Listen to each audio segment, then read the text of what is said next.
You are listening to Radio Eastern FM 98.1. With live and exclusive coverage of the EFNL football season, bringing you the match of the day with score updates from all divisions. And now we cross to our commentary team for the Radio Eastern 98.1 Match of the Day coverage.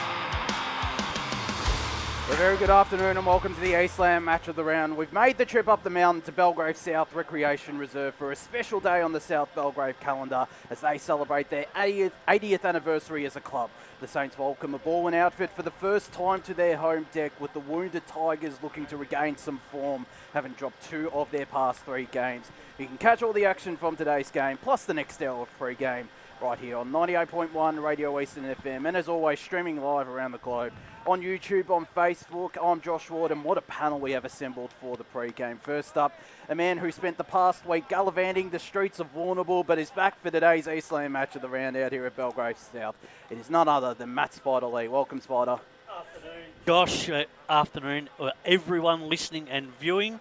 Yeah, had a great week down at the Bull. It was fantastic to get down there, spend the week down, and watch some great jumps racing and flat racing as well, and the great Grand Annual. Get up on the hill there, picturesque view, and then come up here this afternoon for another great view. So gone from one end of the state to the other in a matter of a couple of days. But no, really looking forward to what promises to be a really significant afternoon here between 2 interesting sides. And the man next to you, we're looking forward to getting his special comments throughout the day, doing a magnificent job on the Friday preview and special comments the past couple of weeks. It's Brett Davidson. Welcome to you as well, Davo. Thanks, Josh. Yeah, really looking forward to it. And I spoke to Spider before this. I said, how'd you go down at the Bull? Did you have a win? He said, broke even, maybe a little bit under. He arrived in a limousine today. So let's just say that I don't think he's telling me 100% truth there. Limousine responsibly. Yeah, exactly. I know one footy club in the Eastern Football Netball League that a couple of guys will be very happy. Down towards Mulgrave, they got a bit of a nice victory in the middle part of the week with one of their horses. So well done to everyone connected to the Mulgrave Footy Club who were on the winning podium throughout the course of the week. Well, speaking of footy, I am looking forward to this contest today. I think it's going to be, probably at the start of the year, if you'd sat down and said this is going to be the game of the round, you probably would have looked at it and thought, are South Belgrave going to playing that well? But it's now a situation where both sides, this is a must-win for both teams, I reckon. Yeah, it is, today. Isn't it? Yeah. So looking forward to it. And a special day, of course, as we mentioned on South Belgrave. And we'll touch on that in a bit of depth throughout this program. And also joining us, it's good to have this man for the Eastland Match of the Round as well after he jumped on the Friday preview. Jared Beanland. Welcome, Jared. I think it's your first time up the mountain to Belgrave South. Thank you very much, Wardy. Good day to all the listeners as well. Indeed, it is my first time here at South Belgrave Reserve. Beautiful spot. I was looking forward all week to coming up here. I always love coming up to the Dandenongs, and for a spot of footy, makes it even better. Unique view. It is quite unique, I must admit, and since it's one of the smaller grounds in the AFNL, it makes for a pretty decent calling spot as well, I must admit. But it's much like, it's not quite as small as Sylvan, which we've been up to as well, and we always enjoy coming up to the Dandenongs or to the Yarra Valley region as well, the outskirts of Melbourne. Just keep your eye out in the vanny, because Davo had to rescue a few people in the second quarter of the reserve game. The ball come flying through the window. That's all I can say is my family's happy. We brought the caravan up, and I've told them this is their weekend away for the year. So yeah, they're pretty happy to be up here. Actually, it does give off a country footy vibe as well out here at Belgrave South, I must admit. We get the same out at Sylvan and Coldstream, but especially the atmosphere around here. It's a big crowd is expected. We're hearing potential crowd in the thousands, people flying in from interstate today, since it is South Belgrave's 80th anniversary. And let's touch on that first off, because it is a significant day, and they have had a storied history, a brief history though, in the AFNL Spider since joining in 2008. Started in Division 4. They've quickly risen through the ranks, particularly the last 7 years, where in 2019 they were playing in Division 3 and now they're playing Premier Division footy. Yeah, absolutely. It's been a great rise for this footy club. They've been one of those clubs, if you said that they were going to be in Premier in such a quick time, you'd probably go, really? But no, they've done all the work over a long period, and they're rewarded. And we saw that Lee Odermatt's around today. He actually gave his statue a bit of a polish on the way into the social rooms. But no, look, they've always been very competitive. They've made it a hard place to play for all the teams that have come out here. They've had some wonderful victories, and they've been really successful. So I think it's been the right move for their club coming across from the outer east, and they've really stamped themselves as probably the leading team in the outer east for where players want to come and play, and they've really put together a real good culture out here, and I think they're going to be hard to beat. But I think it's great when you can get back, Davo, to your footy club.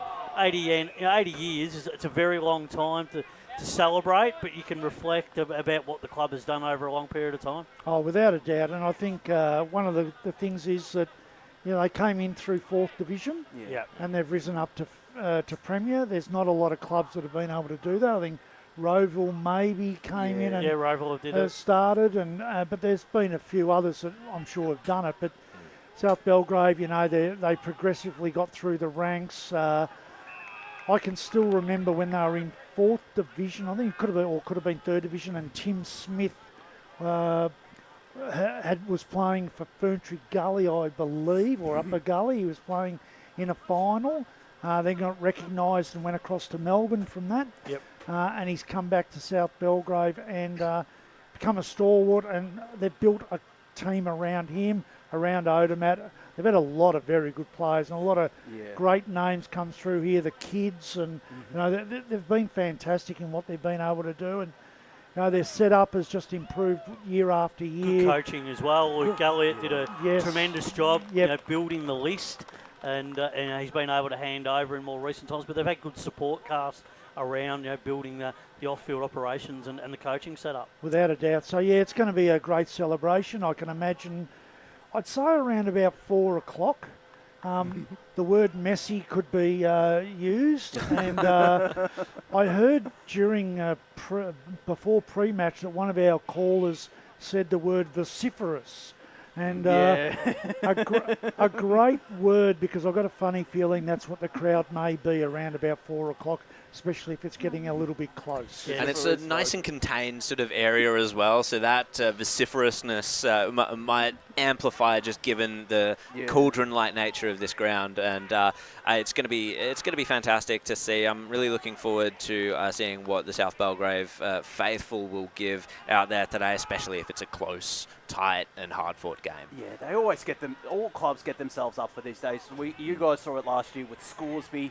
Mulgrave didn't get over the line. Oakley District won quite comfortably on their 75th celebration, and of course Scoresby, that magnificent comeback on Centenary Day. It's going to be a massive factor. Well, it can go one or two ways. I mean, you can override the emotion and you can play and you can use it, but then also you can play to it as well and really drum it up around with the fans as well. So I think they can go one or two ways, but for South Belgrave's sake, you hope that they put in a really competitive performance today and make the day memorable. I think it's a little bit like a milestone game for a player. It does mean a lot, but once you cross the line and the ball's bounced, that situation is forgotten. Yeah. It's then the real celebration for the people outside of the ground. I think that's where it becomes really huge. Unless you've got a player maybe that has played the last 10, 12 years at the club, then they'll certainly be, feeling what it's like to have been part of the association over that period of time. But you might have young blokes out there playing their first season or second season, and celebrating 80 years is great, but does it make you pick up the ball harder or kick the ball better? It really doesn't.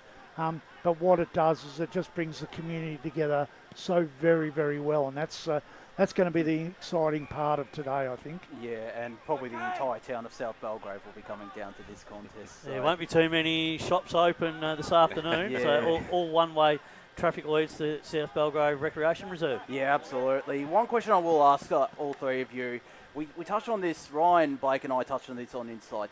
Your favourite South Belgrave moment, because there has been, particularly over the last couple of years since joining the AFNL, Spider. 50 metres out or something like that. That wonderful moments in that grand final. Ironically, I think I've probably called a few more South Belgrave losses than wins over the years, Yeah. funnily enough. But I do remember one specific game at Walker Park. They have developed quite a rivalry with Mitcham, it seemed, through the years. And it was one specific game that was probably one of the most physical and loud games that I have ever been part of. I was on the boundary line with Besto that day, and it was just a fascinating clash of styles, for one, and also, just one of the most intense games of local footy that I've ever seen. Yeah, I don't think I was at that game, but I remember watching it back, and it felt like an intense game. And obviously, they went on and played the grand final later that year, and boy, was that an intense encounter out at Toolmore Reserve, which obviously Mitcham were able to get the job done. And I feel like I have called South Belgrave more than any other side. I'd say more than a particular Division 2 side, but that'd be a lie. The one moment I remember, though, there was this game for me, and obviously I mentioned on Inside, Liam Kidd winning back-to-back best and fairest, won 2021 in the shortened season, and 2019 when South Belgrave went on that tear in Division 3 and were undefeated. But I still remember the first time I called South Belgrave at an East Burwood game as well, actually, and there was this moment late in the contest where Tim Smith took a mark and kicked it really tucked up to the boundary, I think, to potentially draw the game closer. And South Belgrave obviously won that game. Yeah, that was in wet conditions. They come from behind to win. Eastfield had that control of that game. Yeah, they did. So it's certainly a lot of moments over the course of history over at South Belgrave, I should say. And there's obviously that Leo Barry mark. They've had some lows, and I still remember that. Yeah, there were a couple of losses we did see, including, and we called their semi-final against Beaconsfield a couple of years ago as well, Jared, where they fell just short after leading at three-quarter time, and they obviously, last time we were out here actually was a loss to Montrose as well. So, but they've still had plenty of highs as well, I must admit, South Belgrave, and they have been led by great coaches. Christian Hyde has done a magnificent job with this side and brought back a style that Luke Galliard had when he was coach, whereas Heath, I don't feel like it changed it up a little bit. They bring in Christian, and obviously they go on to win a premiership in his first season at the helm. So, and they're set up to potentially stay in Premier Division if they survive this year as well, Davo. Oh, definitely. I think, they've got some good kids coming through.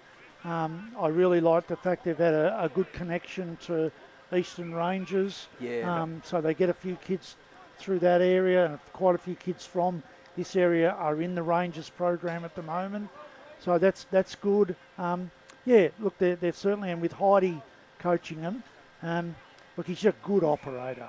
He's a really good operator, great speaker, thinks about his footy. He was a really good footballer in his day too when he was at Box Hill. I think he's been good. We talk about it, I'm pretty sure, did Appleby kick 100 goals for him in a year? Possibly. He had a lot. I'm pretty sure he kicked 100. I could be wrong here. I reckon one year he kicked 115 goals, 21. Wow. I think he had one of those years where he just never missed. And when you think about highlights, it's a fair highlight to. That's not bad. To have, because I reckon I might have kicked 21 goals, 115 in my career. So he certainly, was a giant through those years where they were coming through third and second division. He was fantastic for him. Appleby as well. Yeah, he was. But of course, hopefully we are joined by Christian Hyde. He is speaking at the current celebration at the moment. That's presentation that's taking place in the South Belgrave rooms at the moment. Brenton Sanderson will join us in a couple of moments' time from Balwyn. But let's touch on the Tigers for a little bit. They haven't been in the greatest form. 2 of their last 3 they've dropped. They have a lot of key outs at the moment. Spider, Lockie Young, Bowen Smith, their skipper, and a couple of players also out at the moment as well. Toby Lever and Stephen Slimming went out of their side last weekend. Jamie Ridd also out at the moment, and a couple of youngsters as well. So they're vulnerable, it must be said, this coming weekend. And but they still have some experienced and quality players in their lineup. Yeah, they do. Look, I mean, they've still got quality across the ground, and you expect that they're going to be, very competitive and hard to beat here this afternoon. But they do have some vulnerabilities, and that vulnerability is all centred around the middle part of the ground where a guy like Bowen Smith has been so dominant. Yeah, we know Urban's a quality player and he'll be hard to stop in there. The this afternoon. Look, their back six will certainly have a challenge on their hands. They've performed okay and they've got that defensive mindset, but it's still that, I suppose, that inability to be able to kick those big scores. Look, obviously, they're going to be challenged here today. They've got a bit of a target on their back, but they'll, the last few weeks it hasn't been all smooth sailing for them, but they'll definitely be looking to to get off to a really good start, which is really important today, Davo. Particularly playing away, you don't want to be chasing the game, and that's something that Balwyn have been doing over the last few weeks. It feels like they've been chasing the game like throughout periods. They haven't really been setting the platform at the start of games and really getting the game on their terms. Oh, without a doubt. I think Tilly coming back for his first game for the season is going to be massive. They miss his. He's a bit of an X-factor player for them. In especially in final series, he bobs up and kicks those 2 or 3 goals, which are really crucial for them. So, they can't expect miracles from him for his first game back. Yeah. But he's certainly going to be important for their setup and their structure. Look, I think there's questions, and I think one of the things that hopefully when we get Brendan in here is to talk a little bit about the challenge of coaching when when this situation comes up, and what's his thought process, because it's not easy. Balwyn come to every game this year as the past premier. Yeah. So that's just a fact. Well, it's a target on your back. It's a fact. So they come in that. So teams will often do a little bit more work on you. Look at what you've got. How can we beat their situation? And I think that's where South Belgrave will think they've got a bit of an opportunity. They're not as potent through the middle, Balwyn, as what they have been. So that will be an issue. They've got some nice targets up forward. Yeah, Miller and Boyd have been terrific for them in the first few weeks. And that'll be an area that South Belgrave are going to have to work on. But then you go the other way, and South Belgrave missed the Garners, but they've still got Smith. They've still got some real positive players up there, their forward line. But I think Balwyn, it'll be an opportunity to see where they're at really now with a lot of their young guys today. Can they stand up in it is a bit of a cauldron here. It's a different shaped ground. I'm watching the way their twos play. What I like is that they've obviously done some work, and Balwyn have seen that you've got to play a certain way on this ground.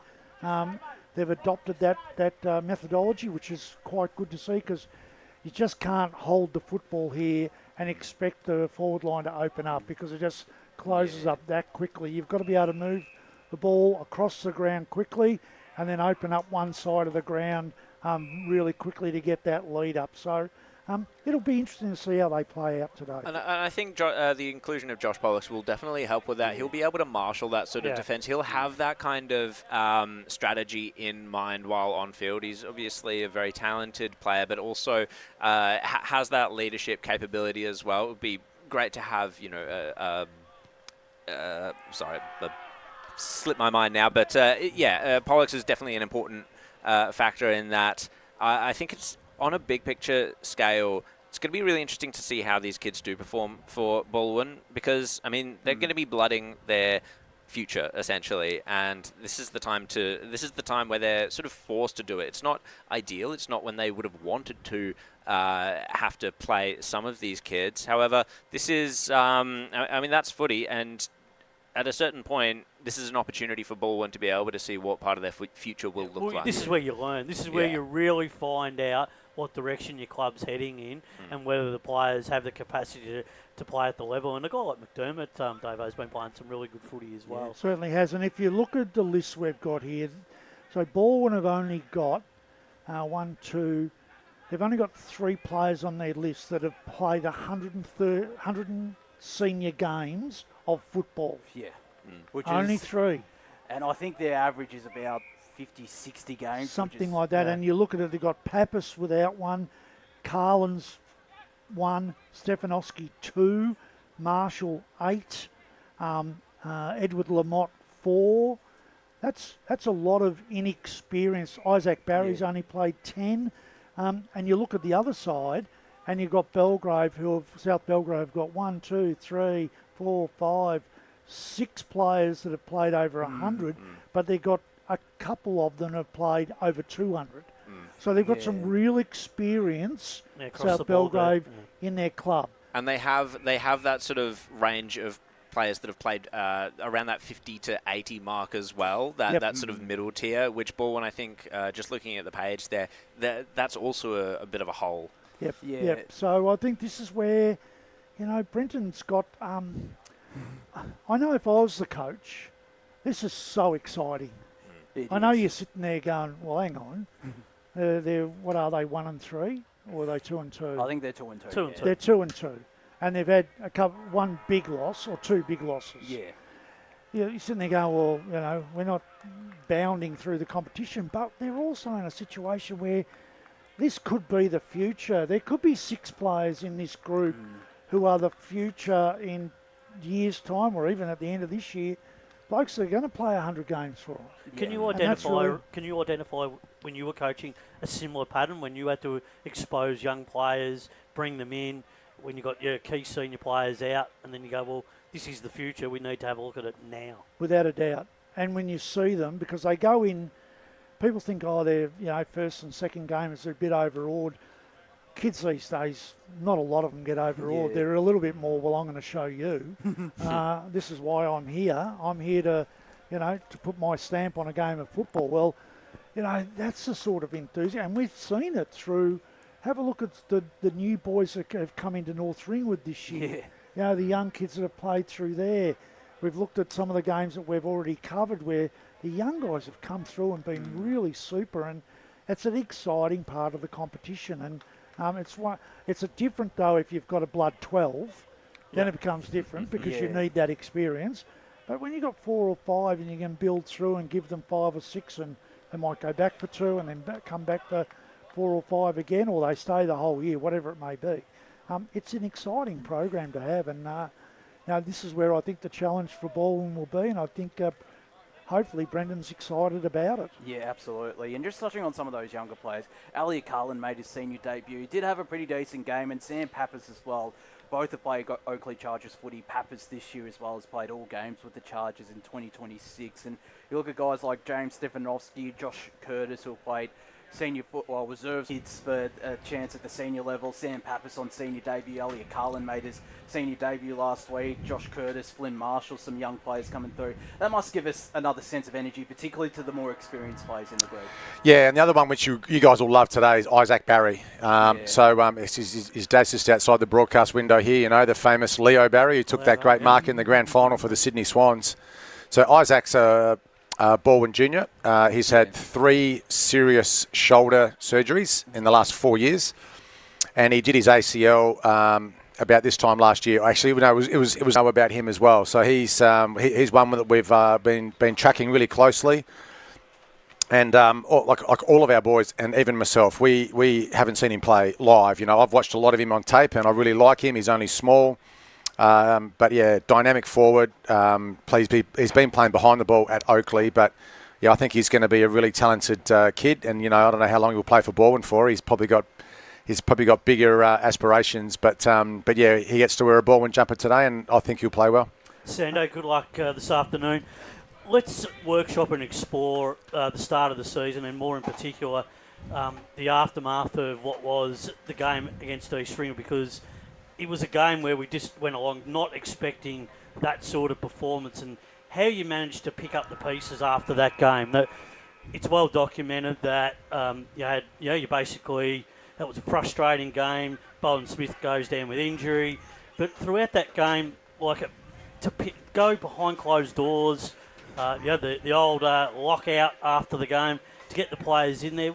What was some of the key conversations that you had, because it was a performance that was just so uncharacteristic, and how did you try and identify to get the season back on track? Yeah, it sort of came out of nowhere really, and it's maybe at the end of the season we'll look back and we'll say it was the wake-up call that we needed, but we certainly didn't want to lose that game by 100 points, and it could have been more. That was the reality, It probably could have been 150 points the way that they played, and just the energy levels that we brought were really disappointing. And yeah, there were some reasons why we weren't at our best, and potentially an excuse or two, but they are a really good side, and we got a bit of a wake-up call where we're at in the season. So we're going to have to come back, and we're going to have to, find a way to climb back up the ladder. And starts with South Belgrave today. But yeah, you're right. We had some truth, some honesty sessions post-game, and talked about some things that probably aren't up to standard, like our training standards, and regardless. And a lot of these boys who haven't played in any of the premierships yet just keep wanting to get an opportunity, and then when they've gotten it now, they've realised, oh gee, this is hard. This is like senior men's footy in this comp is as good as you'll get outside of the VFL, I reckon. So if young men have aspirations, and we saw, what's the kid's name playing for North Melbourne? Cooper Trembar. Yeah, Trembar. So he plays against us last year in round 1 and plays well, and then I think he's the favourite for the Rising Star this year. So this is the perfect stepping stone to play VFL footy and then potentially AFL, and it can happen really quick. So these boys have got to understand there's high expectations. If you make the senior 22, that's the playing part, but socialising with each other and sticking around and supporting the seniors. So I'll handball it back to the guys in a sec, but I just wanted to ask about the buy-in with that. What surrounds it? Did you have to talk about buying in to the fact that now that you're here, guys, you're going to get the opportunity to play senior footy, you need to buy in? Yeah, I think the boys don't really need to be told that. Like for the guys that choose Balwyn as a club to come to, or the guys that have come up through the juniors, like you come here because of the success. We're a club that's unbelievable in September. If we finish first, second, third, fourth, or fifth on the ladder, it's almost impossible to beat us in September. We just find a way to win, and that's a culture that's been built through generations and a legacy that sort of comes before us. So a lot of the boys out there in the twos today know that if I'm going to get a chance and play senior footy, there's a chance I could play in a senior premiership for Balwyn. So the expectations are there, and they're fully aware of it. But you've got to pay the price too, and there's a process that goes along with that. You don't just automatically get a cup at the end of every year. There's a lot of hard work and a lot of sacrifice that has to go into that. And you mentioned about and most of that's me. I mean, probably at least 50% of that is the attitude that I have, and like you said, driving standards both on and off the field. And I've just got to make sure that I'm there early. I'm building my relationships. We're training the boys hard, and they feel like they're getting really good, honest feedback about where they are in their footy journey. And I'll just keep doing that as best as I can, and hopefully it leads to a few more wins. And like I said, if we're there in September and we can find a way to make finals, then we are a different beast in September, and I think the league knows that, and the other teams know that. And not that we're just sort of going through the motions now. We want to be playing well every week, but we know that we're building, and hopefully that starts with a good win today. I normally have about 25 questions that I've got to ask Sando, but I'm only going to give you one. Yep. Because I'm going to give you a little bit of background on some of the deep dive I've done over the last 4 weeks compared with last year. So I look at the fact that you've used 38 players this year already. Yep. Unbelievable. You've only won 5 quarters of footy. Yep. You haven't won a third quarter. You've had, I think it is, It's 0 times you've won the amount of shots on goal compared with the opposition. Last year, you only had 7 times in the whole year where an opposition team had more than 20 shots at goal. So I sit down and I look at that, and there's always reasons, but then I looked at the tape and I went, your ability to transfer the ball from back 50 to forward 50 without some of your key mids being able to use the football through that area looks to me to be an issue with you going into your forward 50, because once you get it in there, you've got some real targets. Yeah, we have. Boyd and Miller have been excellent, and they're going to be good players for us. But you're right, we've got to get that transition going a little bit better and look for opportunities to get the ball in our forward line more. A lot of that's been clearance. So obviously, if you take the skipper out, who's won the last 2 BNFs, and you take Kane Turner out, they're big holes to fill. Noah Lever hasn't been his best, and Alex Urban haven't been at their best, and we're playing some kids through there, who we're trying to expose them to this level of footy. We're really missing Jamie Ridd off half-back. He's that one that gives us that run and punch, and he's, and from the year before that, we're missing Louis Cunningham, and so hopefully we get Jamie Ridd back, in the next sort of, 6 to 8 weeks. Tillig in front of the ball, I think he might have won our goal kicking last year. He hasn't played yet this season. It's his first game today, so hopefully that makes a bit of a difference ahead of the ball as well. There's some players we've got to try and get back into the team. I mentioned Isaac Barry. I think he'll really help today with a bit of that. But yeah, it's like I said, it's just sort of going to be I think a bit of a slow build, and a few of these boys out here today playing reserves will get their chance in the next few weeks for sure.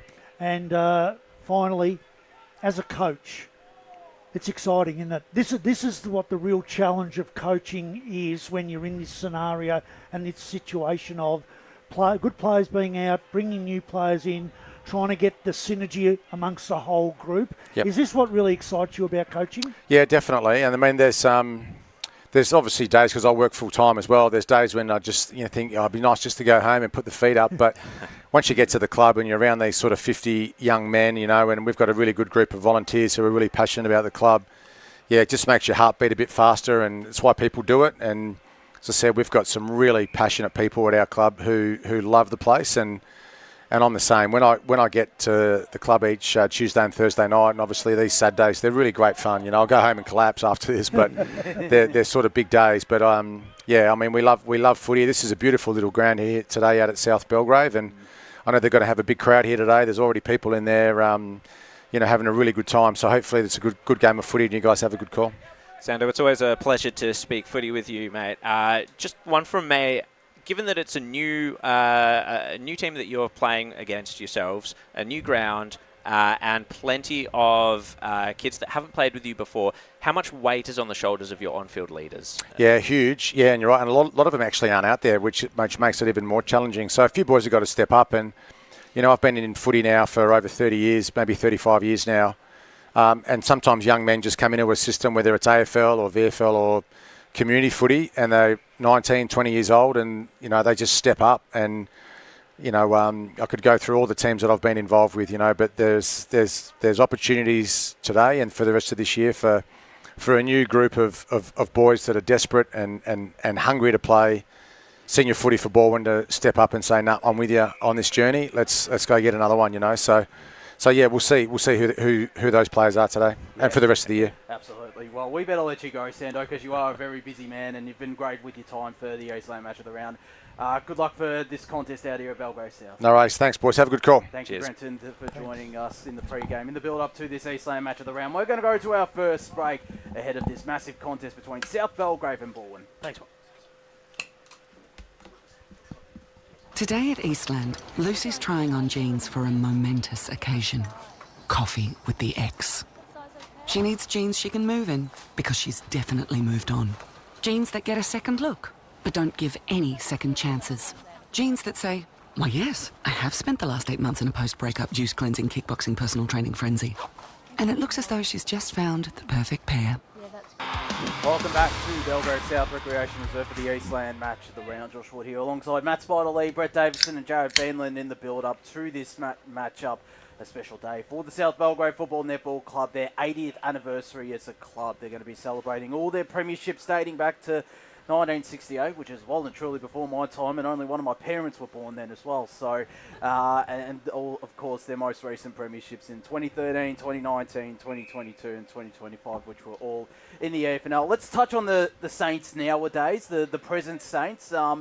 They have been competitive in some matches against Roval in what was a match of the round on Good Friday as well. They took it up to them for 3 quarters before they ran out of legs in the last quarter, and had some probably disappointing performances against Doncaster East and Berwick. Mind you, against Doncaster East, they didn't have a whole host of players. But this is a real opportunity for them today, Spider, with VFL players back into the side, Liam Kidd also back in.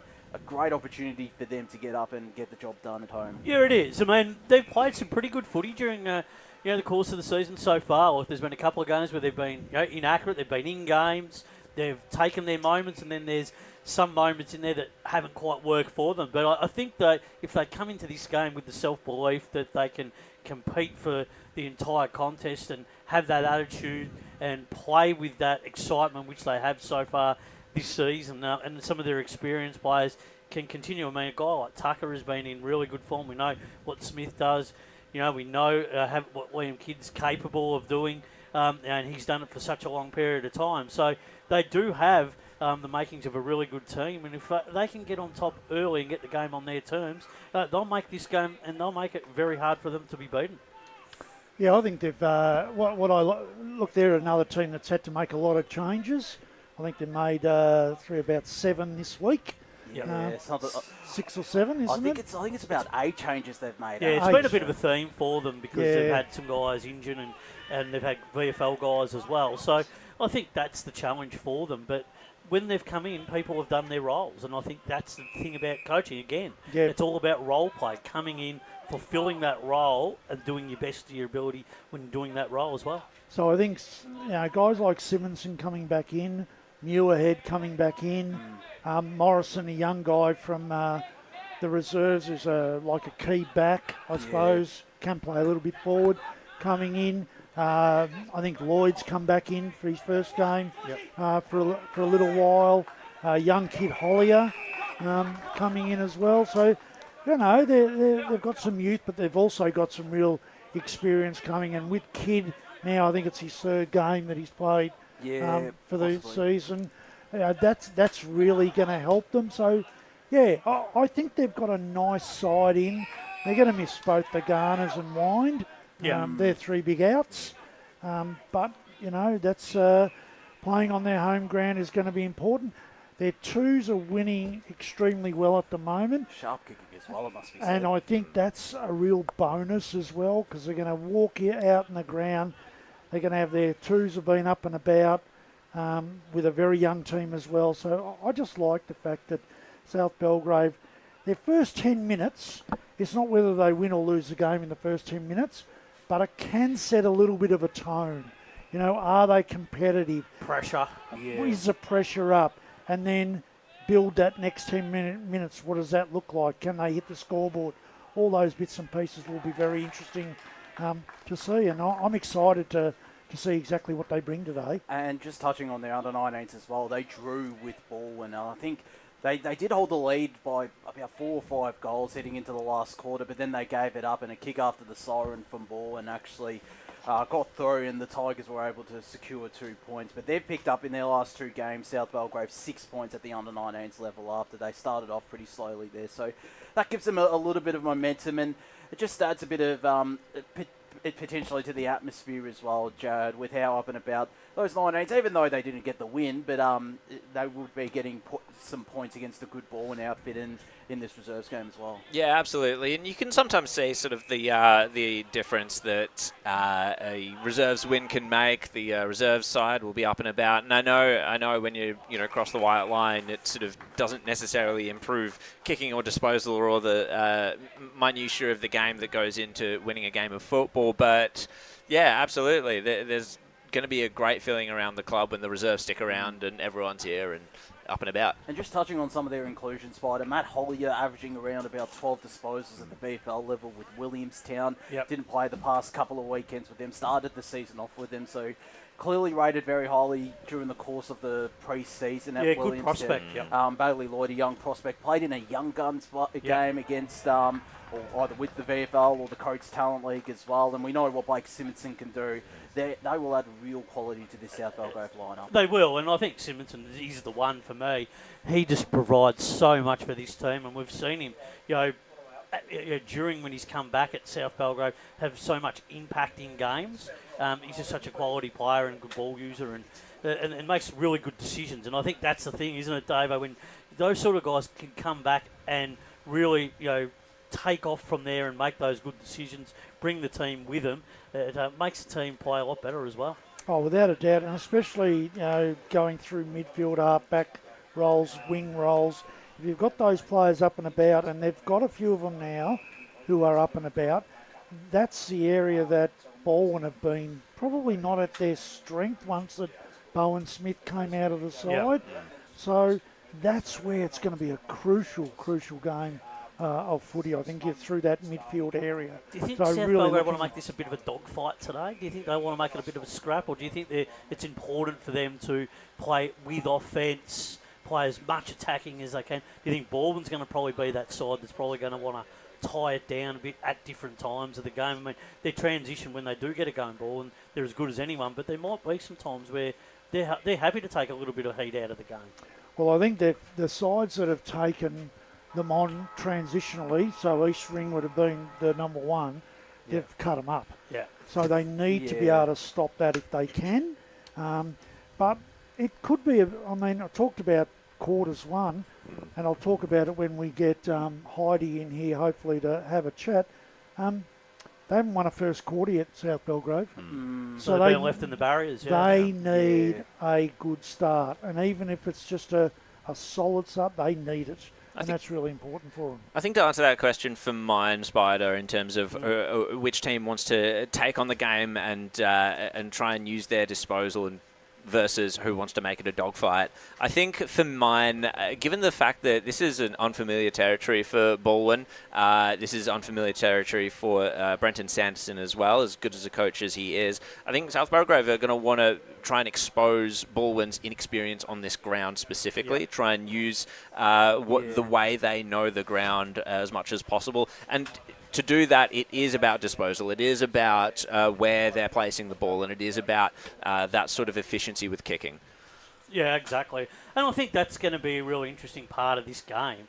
I mean, can they get on top early? Can they limit Balwyn's opportunities going when they do go forward? Because we know when they do go forward, their efficiency has been there, and they do hit the scoreboard. So that's going to be a big deciding factor in this game.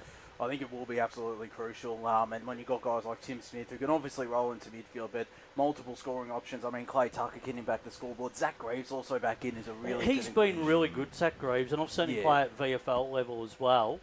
He's a talent. He's someone that could go places. I think he's got that ability to potentially go to the next level. Very much a live wire, and he kicked 3 goals in their victory against Noble Park and looked alongside Tim Smith the two most liveliest forwards on the ground. So that will be crucial for this South Belgrave outfit, who are going up against a pretty talented forward line, as we mentioned. And we saw Miller and Boyd on Good Friday. Boyd was big in ruck, and Miller was also big as a ruck and forward, kicking 2 or 3 goals, and is so far Balwyn's leading goal kicker. You add Jack Tillich into the mix, Davo. It's a very hard forward line to counteract. Oh, without a doubt, and that's going to be the challenge for South Belgrave.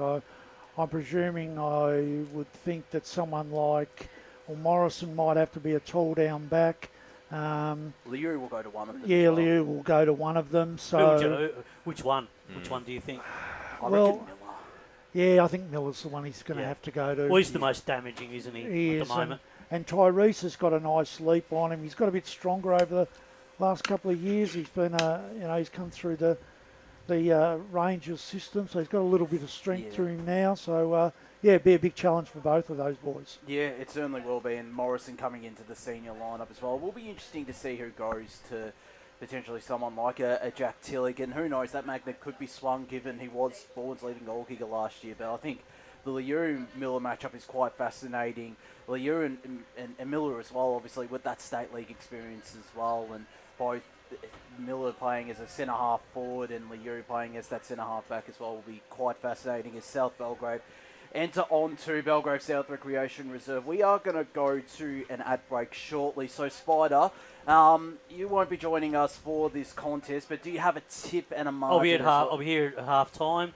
So as well, yes, I'm tipping Balwyn. I think they'll get the job done, but I think South Belgrave are going to take it right up to them throughout the course of the afternoon. I'm only tipping Balwyn by around about the 10-point margin. I think they might have a bit of a challenge on their hands, especially out here at Belgrave South Recreation Reserve. We'll save our tips for a little bit later, Jared and Davo, but we're looking forward to this game out here. When we return for the Eastland match of the round, the call team will assemble for this big contest, South Belgrave's 80th anniversary, as they take on Balwyn.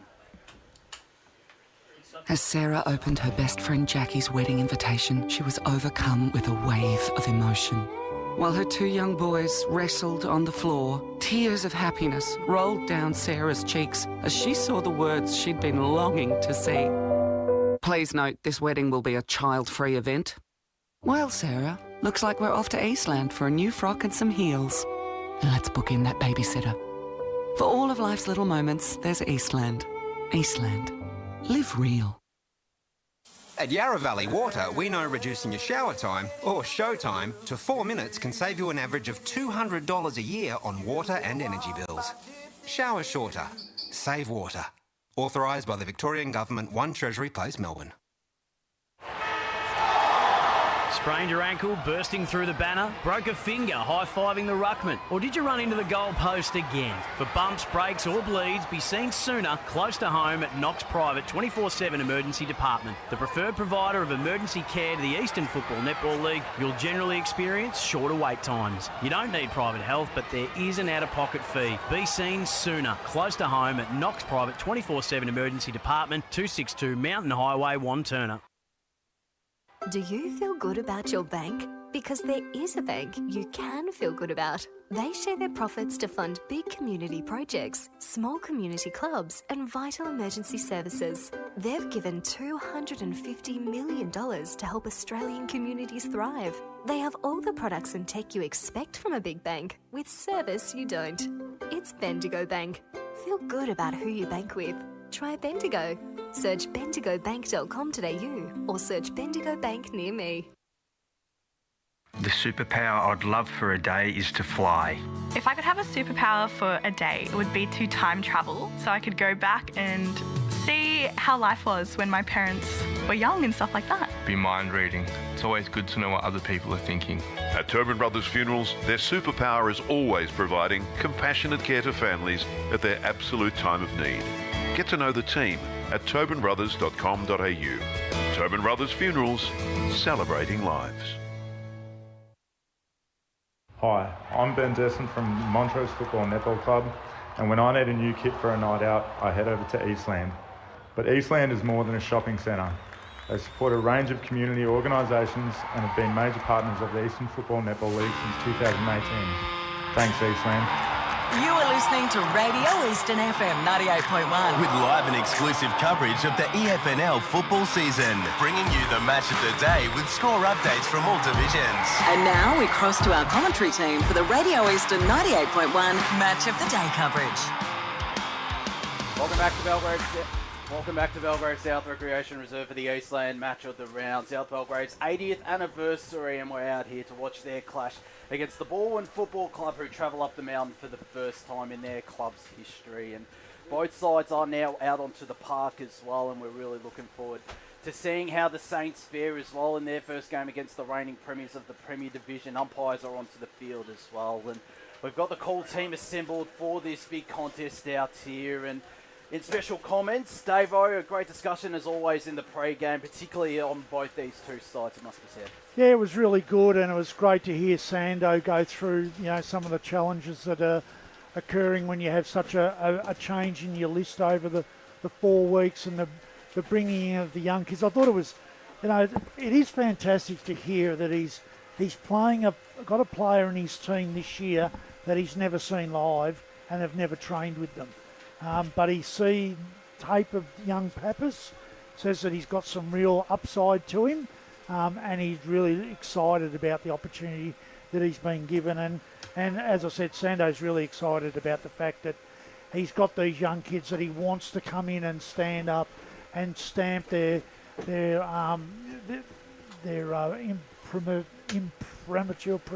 imprimatur on the game.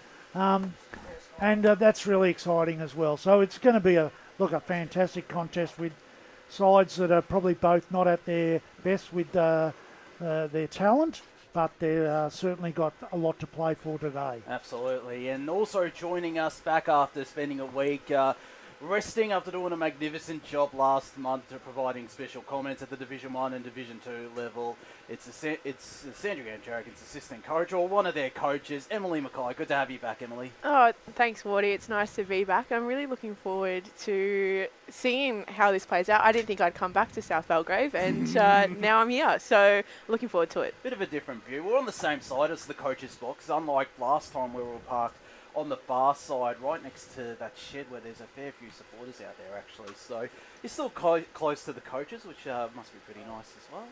Yeah, it kind of thrown back some maybe not so great memories from the last couple of years, but yeah, it's nice to be on this side. Absolutely, and joining me in the caller's chair, it's good to be calling again alongside this man and media manager Ryan Long. Thanks, Josh. Thanks for bringing us in. Great pre-game, great to hear from Sando, and really exciting to be here for South Belgrave's 80th year anniversary celebrations. I've had a bit of a wander down there. If you're heading out to the grounds today, make sure to come down here because they've got quite the show. They've got the photos up in the wall, celebrating quite a few premierships, 8 premierships that they are celebrating today. One's a 50-year anniversary, one's a 30-year anniversary. Great to see. I love the history of the footy club. So a big moment too when you consider South Belgrave, where they've come from, coming into the league in Division 4 back in 08 and already making their way to Premier Division. It's actually, they've done it in quite a quick time. I mean, to jump 5 divisions, we know how hard that is to do, and not many sides can do it. And they've done it really well, and it's an exciting one for the club to be able to recognise that today. Well, it was 7 years ago they were playing in Division 3 and going undefeated in the season. And back when it was Division 3, when you had the likes of Ringwood, Baronia and all these different sides, they were probably middle of the table, it looked like, doing my research during the week, Davo. And now they've just quickly risen up with investment in junior clubs like Listerfield, their own junior club as well, and also bringing in some really talented players that's seen them play in the Premier Division this season. Yeah, and I think one of the things that they've done extremely well is that they've had a number of really great kids that have gone on and gone through Rangers, for example. And a lot of those kids come back to the club. Like some have, don't get me wrong, some have gone out and tried in the VFL, and whether they've succeeded or not, it all depends. But they come back here and they stay with the club. So it's been a real good culture at the club that brings them back. And I'm really excited to see how they go today. Just watching their centre bounce set up, and you look at Clay Tucker, and he's a big unit, isn't he? He's got a reasonable reach on him as well, and he's going to be an important player today. Probably their most key player with Balwyn out their proper ruck. You've got Jack Boyd and Jimmy Miller who can go into there, but obviously they lost Chevy Anderson in the off-season. Nikita Yanakadakis has been doing a little bit of rucking as well, and that's going to be a mouthful to pronounce all day, but that's an opportunity, an area South Belgrave can exploit, Emily. Yeah, well, I was having a look at the ruck work of Balwyn from a couple of weeks back, and I'm very interested to see how they're going to be competing. I've seen Clay Tucker over the last couple of years and at Rangers as well, and he was probably the most contendable against Begsy when I was at North Ringwood. So how those ruck contests set out will dictate probably a lot of how the game's going to go. Absolutely. We're going to go to our 2 boundary riders who are literally right next to us, so I don't think they need the headphones, actually. They're that close. Jared Especially when you yell out, Josh. Yeah. I think we could just talk and the effects mic will exactly. This guy rocks up late and then reckons he can talk absolute rubbish. That's rich coming from you, Blake. But what are ground conditions like, Jared and Blake? It's not the greatest day overhead, but still no rain at least for now. Yeah, I'm slightly worried about these clouds that are rolling over, but hopefully we'll be able to hold out in terms of that. The ground's nice and spongy. It's a really good neck. I think it'll be pretty easy surface to play on today. Not really much breeze, as you can probably see if you're watching on the YouTube and Facebook streams. The trees aren't really moving at all. Very still day. It's going to get cold at some point, I think, but the players won't be worried about that. I think the contest is going to be hot enough for them. And both teams are moving into position. You're tipping the margin as well, Blake and Jared. Yeah, so just a quick one. South Belgrave won the toss, and they'll be going to the left of your screen. I think last time I said that, and it was completely wrong. So there you go. So South Belgrave kicking to the left, and then Balwyn going to the scoreboard end. So there you go. You can have a look at my record tip. I tipped Balwyn for this one. I think they'll win in a close one yet again, which is classy for a Balwyn side. I've got Balwyn I've got South Belgrave by 15 for this one. Don't mind that call, Jared. Emily, you're tipping a margin as well? South Belly by 23. Davo? Balwyn after the siren by 3. I'll throw it to you, Ryan. Who's your tip as well? I was going to change my tip, but I've tipped Balwyn in the record, so I'm going to keep it that way. I think Balwyn by 2 goals. Same as me. I'm sticking with Balwyn. I'll say 9 points the margin as both teams move into position, as Blake mentioned. South Belgrave kicking to the left of your radio dial, Balwyn to the right. Umpire holds the ball aloft, and we are underway in the Eastland match of the round. Ryan Long. We're ready to go. Tap down one by Tucker. Had a good start to the season, but it's Balwyn with the quick clearance inside 50 towards the boundary. There's Jack Tillig back, and he's missed to the right, but involved straight away back into the side this weekend. Coming back from injury. I wonder if he's found his premiership medal, boys. You can go and ask him that today. So Might be waiting a while for the ball here, actually. That net doesn't look particularly high. It just went straight over it, and it could at some point roll down the mountain. It isn't. We've been watching the reserves in 19s today, Josh, and quite a few times it's gone over and got stuck in the tree. So we'll keep an eye on that today as Liam Kidd to take the kick in here for the Saints. Great to see him back at South Belgrave this season. Long kick out of defence, and it's intercept mark here by the Tigers, who are going to move this on quickly inside 50 in the direction of Oaks. Slip through hands. Kidd picked up nicely. High kick towards the wing. Standing underneath this one again is McDermott.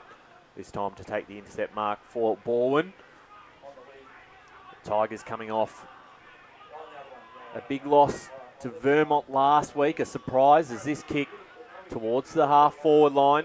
Picked up by the Saints. Getting through traffic there, McIntyre. Out towards the wing. Small kick forward from Windsor.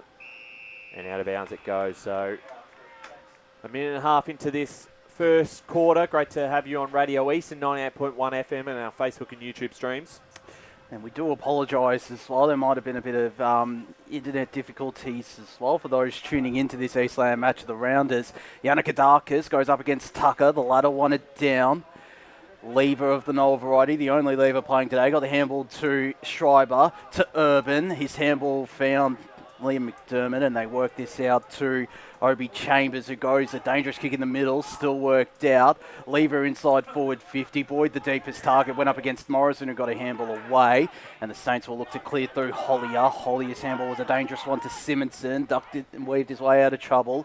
Tried to get a handball back to DeRayo. He'll get this ball back, Will Simonson. But they turn it over to the Saints, and Urban goes deeper inside forward 50, where it is all South Belgrave, and out the back is Kai Windsor, who goes the short kick. And the handball gets it back there from Sam Muirhead, and another short kick as well. He'll get this ball back. Get very involved in this chain is the former KC Demon. Got it to Hollier, who's off to the races. Inside 50, intercept mark taken by Ben Silvani. Sporting his dad's number 1 in the Balwyn colours as he goes back. Short kick found its intended target, and Stefanovski's all alone at the right half-back flank for Balwyn. Looks to go inboard with a dangerous kick. Still paid off to Schreiber. Schreiber handballed it off immediately to Lever. Lever to Irvin. Back to Lever. Couldn't take clean possession. Urban does. Got the kick inside 50. Boyd! At times sloppy from Balwyn, but it is Jack Boyd who can go back and kick the first goal of this Eastland match of the round. Some good ball movement in the end, Davo, that ends in the hands of the big man. You can see already that Balwyn's one thing they want to do, they want to come through the middle, which is unusual because this is not a ground that you usually come through the middle, especially early. You've got to go around the outside, then come through because it's just such an easy turnover situation. 65 senior goals today, this one drifting to the left. I've been watching a bit of Balwyn's games, and I was wondering how they were going to adapt to such a small ground. They usually play out the back as well, so there's not a lot of room to do that. So it'll be... I'm curious to see how the next 4 quarters or what the sustainability of the way they're moving the ball is going to look like. So 2 behinds on the board for the Tigers as Liam Kidd to take the kick in again for South Belgrave. 4 minutes into this first term. Kidd will go back towards the far side once again, looking for Smith. Came through hands. It's mopped up here by the Tigers. There's another inside 50 and another mark. And they're going to have a set shot on goal and a big opportunity here. So they've gone to their big targets very, very early on, haven't they? They have. Balwyn, and look, this is something that South Belgrave have really got to be switched on to making sure that they can nullify them. So Jimmy Miller been one of the big recruits for the Tigers coming into the side this season. He's kicked towards goal. This one is to the right this time, and it's a 3rd behind for Balwyn. 3 behind, South Belgrave yet to score. And we've played just over 4.5 minutes. Liam Kidd getting plenty of possessions early on from kick-in duties. Of course, a 2-time league best and fairest at the Division 3 and Division 2 level. Goes short to DeRayo. Has a broadcast side still in his defensive 50. Lateral kick to the defensive goal scorer and Kidd. He's got McIntyre all by himself.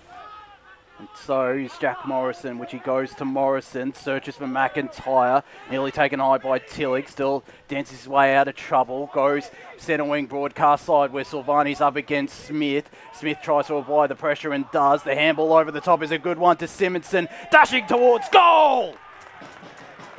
And the Saints have the first of this Eastland match of the round. 1 straight 6 South Belgrave. Balwyn 3 behinds at the 5.5 minute mark of the first quarter. Jared Beanland, boundary side. Yeah, just having a look at a few matchups down in the Balwyn forward line at the moment. Muirhead, he's picking up Miller. Tyrese Liu has gone to Boyd. Matthew Evans is playing on Tilligan. I've noticed Liam Kidd as well, dropping back to pick up Nathan Oakes. Certainly fascinating, that matchup, and a kid playing a defensive role as well, which is not something we see every day, right? Yeah, and great to see, obviously, coming back into the side this week from VFL duties. Simonson hitting the scoreboard early. Going to be super important today if the Saints are to win. Tap out one by Tucker once again. We'll get a ball up in the middle. Very different Balwyn side from the last time we saw them back on Good Friday. A lot of changes to this lineup. Haven't been hit with the injuries like this for quite some time. As Schreiber through the middle, trying to get something going here for the Tigers. Handball forward towards centre half forward. Oakes was there, picked off here by the Saints. Now DeRayo off to Kidd. Kidd towards us on the broadcast side, standing in front. That's a great mark and playing on straight away now. Greaves towards the top of the square. There's a free kick. It's going the way of the Tigers. That will be Pollock's holding free kick. Is that Tyrese Liu I'm seeing as a deep forward as well? Quite fascinating as Balwyn nearly turn it over. Applying the pressure there is Nick Kiley, and he's going to get a holding the ball free kick. It's quite an interesting move, Liu, playing inside forward 50 for South Belgrave. Yeah, without a doubt. I think they're looking at him as another target, maybe to release Smith a little bit. But gee, Balwyn have made a couple of crucial errors in their defensive half recently. The last 5 minutes. As Keeley goes short to Kai Windsor, who of course has played VFL footy with the Casey Demons over the last couple of seasons. I'm not too sure if he's related to Caleb Windsor. Of course, I don't know, but did he Yeah, come he is. We're getting the nod of approval from Blake. Yes, he is. Did he come through the Rangers program with you? He wasn't in my age group. As Windsor comes in and nails that shot. He's only kicked the 28 senior goals today, but that's goal number 29, and South Belgrave are out early by 9 points. 2 straight 12 to Balwyn, 3 behinds. So we've got Windsor, Greaves and Tucker that were in probably 2 years above. Yep. So that's been, I think, 3 turnover mistakes that Balwyn have made and have been hurt each time. So it's important that when they do get it forward, they're going to have to hit the scoreboard, because 3 points from 2 set shots is not a good way to start. For the Saints, a bit of confidence early. 2 straight 12 to 3 behinds. 8 minutes into this first quarter. Tap down this time, won by Ball, and they've given away another free kick. Going the way of the Saints through the zone. Inside 50. Tucker just over his head. Might still work out. Lou got the handball over the top. Picked off by McDermott. Back to Silvani. Dancing along the goal line. They get this out through Schreiber, and they've done this nicely. Lamont finds a target in Lever. So Noah Lever, possession of the footy on towards the far side of the ground, picked up again. And now they go towards the half-forward line. The mark is taken by Boyd. Boyd still just too far out the score, puts it up in the direction of Jordovic all by himself, who'll mark the ball 10 metres out and can put through the Tigers first. Well, that's the way you've got to play this ground. They played it beautifully then around that. Normally they'd come in on that kick, they'd come inside, but he saw the deep entry and hit it well. So, yeah. And Jordovic converts. He gets his first back in the side this week as the Tigers move to 1-3-9 to South Belgrave. 2 straight 12. We've played 9.5 minutes on the Bendigo Bank scoreboard. Both teams are playing quite a condensed game, so most of the players are set up in the middle of the ground and the forward 50s on both ends are quite free. So a lot of the scoring opportunities are actually coming from that ball kicking over the top after it's been gone around the wing. Transition game has been strong from both sides, it must be said, particularly that piece of passage of play from Balwyn, who finally get their first goal on the board. 9.5 minutes played here in the first quarter of the Eastland match of the round. Thanks for tuning in on 98.1 Radio Eastern and streaming across the globe on YouTube and Facebook as Yana Kadakis goes up against Clay Tucker.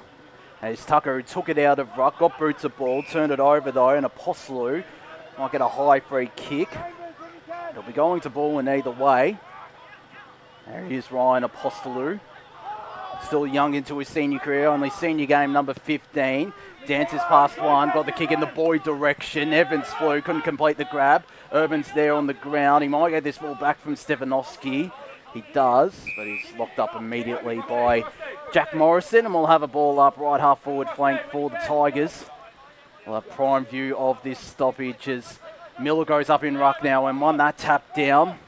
Urban's there, ducked his head against Hollier. The umpire decides to call for a ball up. Almost looks as if Balwyn think that they're going to be losing each contest. Yeah. They're set up defensively in a defensive triangle every contest. Won by the Saints there through Tucker. Smart's ball forward towards us. Windsor again, just getting through. As it crosses the line. So 11 minutes into this first term, it's 2 straight 12 South Belgrave, 139 Balwyn. Saints celebrating 80 years of history. The boundary throw in, won by Tucker again.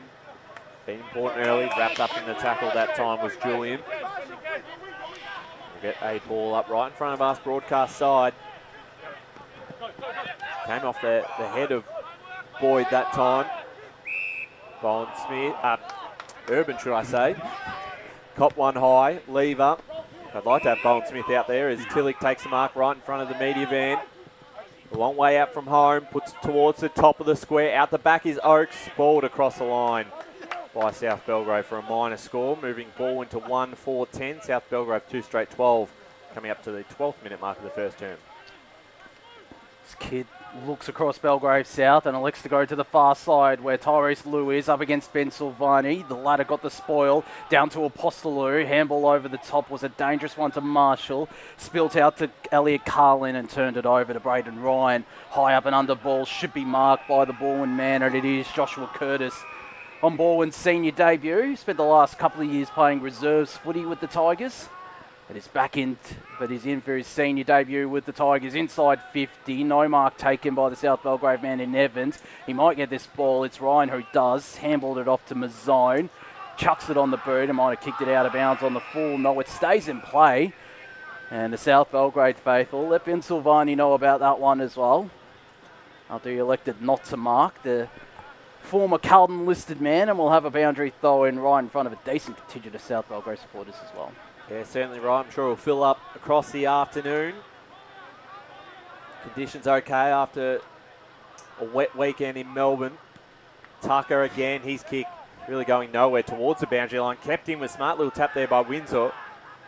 And now it goes out of bounds. So once again, same result. Boundary thrown on the far side. That's 70 out from the Balwyn goals. I can't find Schreiber out there, and he's been crucial with them in that first 10, 15 minutes. He might be having a rest on the bench, but he really needs to be on ball. Now, free kick in the ruck, this time going the way of the Tigers, Jimmy Miller. There's Miller.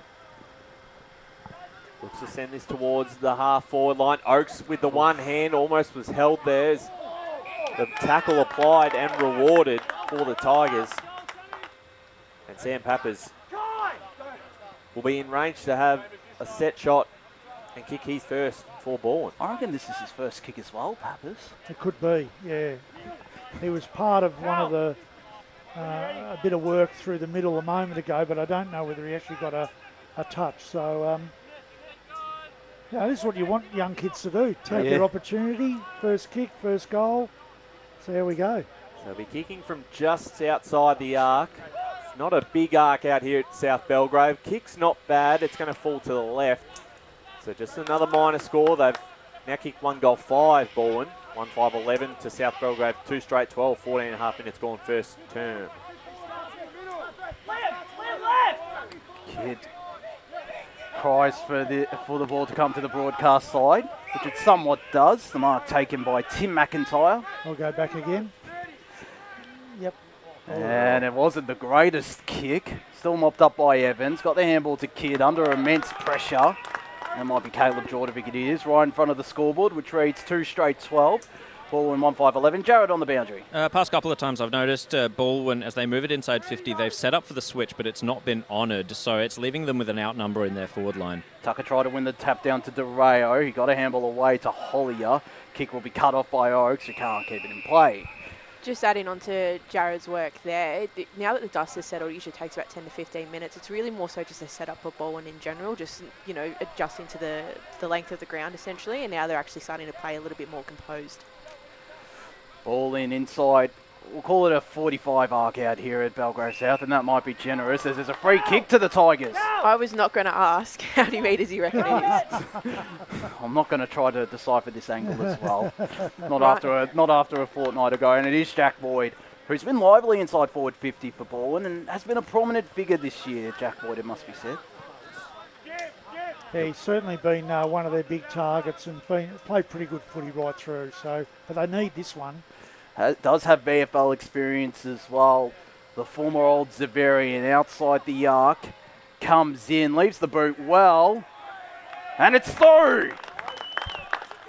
Boyd with his first, and the Tigers have their second. 2-5-17 they move to. South Belgrave 2 straight 12, 16 minutes gone first term. Well, if you're going to look at the technical way of kicking, he goes against everything. He's got the big round movement of his arms as he comes in. But it doesn't matter at the end of the day, does it? As long as it hits the boot straight, and it's a great goal. And they did need it because they'd had 6 shots at goal. Yeah. And hadn't really taken advantage of what they've been able to have. So Tigers now in front, 2-5-17 to 2 straight 12. We're back in the middle again. This time one out by the Saints. Kick towards us on the broadcast side. Sprawled across the line there from Isaac Barry. Balwyn very much looking to shark Clay Tucker's ruck taps. They're not even really looking at their own ruckman at the moment. It will be interesting. He has given away a couple of free kicks too in the ruck as Clay Tucker. This time that is quite a short boundary throw-in, so it's one here by the Tigers. Lever off to McDermott, stolen away inside 50 from Simonson. Mark not quite taken by Greaves as it bounces across the line. But inside 50 for South Belgrave will get a boundary throw-in. Greaves currently listed at Sandy Zebs in the VFL at the moment. So, how's he it's been a new looking? signing for this year.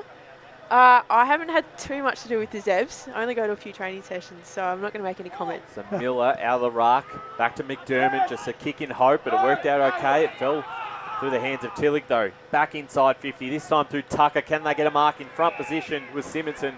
But it was Miller who plucked it. Who's had some good moments early in this contest, Jimmy Miller. Kick towards us again. It's back to the opposing ruckman in Tucker. He's had plenty of the footy himself. Here's a short option. Decides to take it. Matt Evans. Just a very congested forward 50 for Belgrave at the moment. Slipped through the hands of Braden Ryan. Did well enough to control it. Back to Tucker. He'll get it back again, does Ryan. Got the handball tucked away in the boundary line. Julian was wrapped up in the tackle. Plenty of Tiger numbers around this ball as they're happy to see it across the line.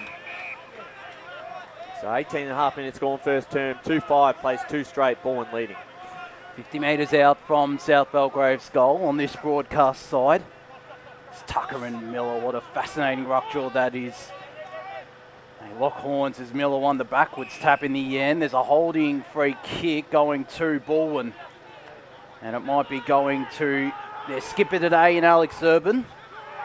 Of course, stepping up in the absence of Bowen Smith, who had a good start to the season on Good Friday, but hasn't played since their loss to East Ringwood. Goes to this broadcast side. Curtis with the grab.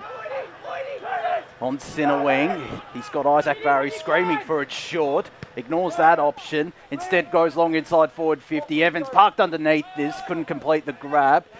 There is Muirhead, got a handball out to Mazzone. Mazzone's kick will be marked by Clay Tucker. Handballs it immediately under pressure though. There was Griffith Julian, got it back to his teammate who went to Simonson, who's been lively this game. Inside 50 in the Smith direction, couldn't complete the grab. He's there on the ground after beating Silvani to the ball. He's now up against 3 Balwyn opponents, one of those being Silvani, who's happy to see that over.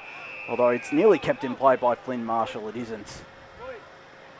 Some quick play there from the Tigers, from the Saints, I should say. I don't think I've ever seen Smith drop a mark as easy as that one. Yeah, I was going to say, that's a rare occurrence. So this ball tossed back into play. Schreiber looks like he's back on. It's Garner of the Damien variety, winning the tap down. Trying to spin his way out of trouble was Lloyd. Got a handball out. Breaking a tackle is McIntyre and going for goal! And that's an early contender for the Tobin Brothers goal of the day from Ben McIntyre. And the Saints hit the front again. 3 straight 18 to Balwyn 2-5-17. We're into time on. 20 and a half minutes gone. Yeah, great work from the young kid then to get the hands out. With the way that both teams are structured, it looks like both teams have a traditional full forward, and then it's going to be a mix of goal scorers coming out from really rush passages and play like that. So I'm really keen for the next couple of quarters to see how many goal kickers we're getting from both teams. And it's a if you're a centre half forward in this ground, you hate it because the ball's going over your head the whole time unless you're able to push up a little bit. There's no true centre half. No. So back in the middle it goes again. Julian on the bottom of this one, wrapped up in the tackle. Umpire says give it to me, get another ball up. Yeah, I'm just looking at the setup. So there's no particular tall player actually playing centre half forward for either team. They just want to have those sort of shorter half forwards pushing up and creating a contest. Tap down one by the Tigers, spinning out of that one Chambers, couldn't control it. Now a chance for Grant. He got his handball off in time. This time Damien Garner wrapped up in the tackle and caught for holding the ball. So a win here for the Tigers. Trailing this game by a point. So Isaac Barry inside 50, all Saints there. Tucker took the grab, almost stole it from his teammate. It's Boyd being double teamed at the moment already, almost 3 players really. And the 25-metre penalty follows here for Tucker. And chooses to go wide. Uncontested mark taken that time by Jack Myers. They go backwards once again. Muirhead. 22 minutes gone first term. Interesting quarter so far. As they look just to maintain possession of the footy without making any ground. They take now the inbound kick. It's danger run turned over. Pappas takes the mark here for the Tigers. Doesn't move it on quickly. Was waiting for something to come ahead. He puts it in the direction of Tillig. Got a hand to it. All Saints numbers come in. Chance there for Stefanovski. Wrapped up by 2 Saints. And that's a classic example of, I don't think this one was actually super intentional, but they're going to have to kick the ball over the whole contest to be able to get the ball to forward. Miller with the big fly. Tapped it down to Jack Morrison, though, who's tackled by Miller. And there were a couple of words spoken when there he as well. got the ball, he didn't even look sideways. He only looked down the ground. Yeah, absolutely. And it was a 1 out of 3 outnumber. Tucker won it down to Urban, though, who turned it over to McIntyre. Might be forced to rush it through. It's Oaks who taps it over the line, and we're all locked up. All in 2-6-18. South Belgrave 3 straight 12, and we've played 23 and a quarter minutes in the first quarter of the Eastland match of the round. Matty Evans now on kicking duties. Of course, crossing over from South Belgrave to Roval, playing a bit of a different role with the Saints, having played predominantly forward ruck with the Hawks, as his kick is a turnover to Obi Chambers. Left half forward flank, he has it for Balwyn. As he goes inside forward 50 with a darting ball to Tillig. Looks to play on immediately with an empty goal square. And he gets it through. Tillig has his first, and the Tigers hit the front once again. 3-6-24 to South Belgrave. 3 straight 18. 24 minutes gone first quarter. And there's your X factor that we talk about with Tillig. That's exactly what he does. You know, his first game for the year, he comes up. He's been dangerous in every situation, and that's a great goal. Great goal, and one they needed. Yeah, he certainly would have been eager to get out here today and get one on the board early, and he does, which moves the margin back to 6 points in favour of Balwyn now. Back in the middle we go again. Urban, taken to ground. Did he drag it back in? No, we get a ball up. Right in the middle of the ground, bit of push and shove there with Griffith Julian. So up it goes again. Tucker once again wins another tap out. Free kick here going the way of the Saints, holding free kick. So Kelvin DeRayo. A lot of free kicks from clearance at the moment. There's been a few as DeRayo finds his target. Muirhead. A 25-metre penalty. Was it maybe a little bit unlucky there for Balwyn? But this will put him in range, Sam Muirhead. And can tie the scores once again. 25 minutes gone in this first term. And on a ground this size, 25 really does hurt. It does. And it's going to play a factor today. Already a couple called, so you know the umpire's going to certainly be willing to call it inside 50. The kick's good off the boot. Sam Muirhead, the quick response for South Belgrave. 4 straight, 24 to Balwyn 3-6-24. Great first term. And I think that might be his first goal with South Belgrave as well. Played predominantly defence over the years, so a fair effort out. I say out here, but it's, as mentioned, quite small arcs, it must be said. Got to go back to a couple of weeks ago. Josh Shaggy from Donny East kicking 12 on this ground. Don't think anyone's going to kick 12 today, but... No. Good chat. Very good chat. As Irvin got the handball away to his teammate there in the Postlew. Where's the belief? We never know. Yannickadakis won that tap down to Apostolou. Wrapped up, didn't get a clean handball away, but umpire didn't see, and the ball continues to be in the congestion right in front of us. DeRayo was there, Urban as well. Kick was smothered by Smith, deflected to Simonson, under immense pressure, and Winslow happy to see it out of bounds, and you can hear all the players' efforts in the effects, Mike, and we're going to have a boundary throw, and once again going to have a great view of this stoppage. Looks like Tim Smith is going to go up in ruck against Yannickadakis. Boundary umpire throws this ball back into play. Yannickadakis won it down. Shark by Julian, who had it stolen away from him. But we'll have a great opportunity to win some contests here now that Tucker's come off for probably the last couple of minutes now. This ball up. Yannickadakis again, the tap down to Apostolou. Inside 50, Kidd couldn't take the mark. Tapped it to Hollier in the end, who runs onto it after kicking it to the far side of Belgrave South. Still in his defensive 50, cleared it for now. Lloyd nearly took the grab. On the ground there is his teammate who just decides to go long in the Lou direction. He picks it up out the back, got a handball option over the top in Greaves. Bounced it in favour of him, he still might have run onto it. Liu was also there, kicked it back to Simonson. The snap is good.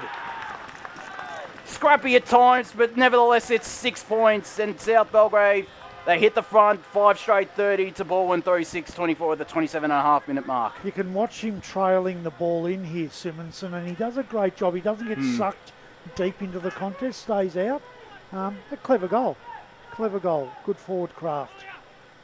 And great efforts there as well from Tyrese Liu to keep that in play and give that opportunity to someone like Simonson, who now has 2, Ryan. Yeah, great start for him. Back in the side this week from VFL. Already paying off. 5 straight 30. Balwyn 3-6-24. Is there one more left in the quarter? 28 minutes gone. South Belgrave looked to get the quick clearance. The handball was cut off. That time by Barry. He's quick hands through the middle of the ground. Apostolou turned over. Now for the Saints. Run down in the tackle. Bailey Lord was caught. And it gives a chance here for the Tigers. They can be quick with this footy. Towards the half-forward line. Great lead. Slipped through the hands of Boyd. Mopped up here by the Saints. Big tackle applied. The handball straight across the line. Get a boundary throw in. About 55 out from the Balwyn goals. Late into this first term. So we're back into play here this time. Tap one by the Saints through Evans. DeRayo, his handball cut off. Tigers with a quick inside 50. Miller takes the mark. And he's already got an opportunity to put his first on the board and to level the scores. Struggling with the big 2 key forwards, aren't they, at the moment, South Belgrave? Maybe they do need to swing someone like Tyrese Liu back. As good as he is down forward, he's probably more valuable down defensively. Miller going to be key this afternoon for the Tigers. Tries to ease that one back and he can't. It stays left. You know what I reckon? Put Tim Smith on him. Tim Smith plays forward. He plays in the midfield. He plays in the ruck apparently. Put him in the back line. So 3-7-25 Balwyn now to 5 straight 30. Kick to the right back pocket for South Belgrave. Hollier telling his players, I'm going long, I'm going down the line. And it's just the ladder to Tim Smith, who's right in front of the scoreboard. We've nearly ticked over 30 minutes of play in this first quarter of the Eastland match of the round. An entertaining contest out here at Belgrave South. Garner couldn't complete the grab. Out the back there was Evans. Chucked on the boot by Wise. Back into the lineup this week. Hollier couldn't complete the grab. Tapped to Stefanovski in the middle of Belgrave South. Heads to the right half forward flank, where he's got a teammate all by himself. A mark taken there by Pappas inside 50. The boy couldn't complete the grab. It was almost a chest mark in the end. Still got the handball off. The flying shot from Carlin won't be paid. It didn't go through anyways. Quarter time sounds out here at Belgrave South Recreation Reserve. It is South Belgrave 5 straight 30 to Balwyn 3-7-25. The major goal kicker on the ground is Blake Simonson with 2. We're going to go to our first break of the Eastland, or another break of the Eastland match of the round. And when we return, we'll have one of the coaches. As Sarah opened her best friend Jackie's wedding invitation, she was overcome with a wave of emotion. While her 2 young boys wrestled on the floor, tears of happiness rolled down Sarah's cheeks as she saw the words she'd been longing to see. Please note, this wedding will be a child-free event. Well, Sarah, looks like we're off to Eastland for a new frock and some heels. And let's book in that babysitter. For all of life's little moments, there's Eastland. Eastland. Live real. Sprained your ankle, bursting through the banner? Broke a finger, high-fiving the ruckman? Or did you run into the goal post again? For bumps, breaks or bleeds, be seen sooner, close to home at Knox Private 24/7 Emergency Department. The preferred provider of emergency care to the Eastern Football Netball League. You'll generally experience shorter wait times. You don't need private health, but there is an out-of-pocket fee. Be seen sooner, close to home at Knox Private 24/7 Emergency Department, 262 Mountain Highway, Wanturna. Do you feel good about your bank? Because there is a bank you can feel good about. They share their profits to fund big community projects, small community clubs, and vital emergency services. They've given $250 million to help Australian communities thrive. They have all the products and tech you expect from a big bank, with service you don't. It's Bendigo Bank. Feel good about who you bank with. Try Bendigo. Search bendigobank.com.au or search Bendigo Bank near me. The one thing that puts a smile on my face is my kids. The sun shining through the clouds even in winter absolutely puts the biggest smile on my face. Seeing delicious food on the table ready for me when I get home. One thing that always puts a smile on my face is seeing my family. The thing that puts a smile on my face every time is really good music. Just the simple pleasures in life. Be remembered for the greatest moments in your life. Find out more at tobinbrothers.com.au. Tobin Brothers Funerals, celebrating lives. At Yarra Valley Water, we know reducing your shower time, or show time, to 4 minutes can save you an average of $200 a year on water and energy bills. Shower shorter. Save water. Authorised by the Victorian Government, 1 Treasury Place, Melbourne. Sprained your ankle, bursting through the banner? For bumps, breaks or bleeds, be seen sooner, close to home at Knox Private 24/7 Emergency Department. You'll generally experience shorter wait times. Knox Private 24/7 Emergency, 262 Mountain Highway, Wanturna. You are listening to Radio Eastern FM 98.1. With live and exclusive coverage of the EFNL football season. Bringing you the match of the day with score updates from all divisions. And now we cross to our commentary team for the Radio Eastern 98.1 Match of the Day coverage.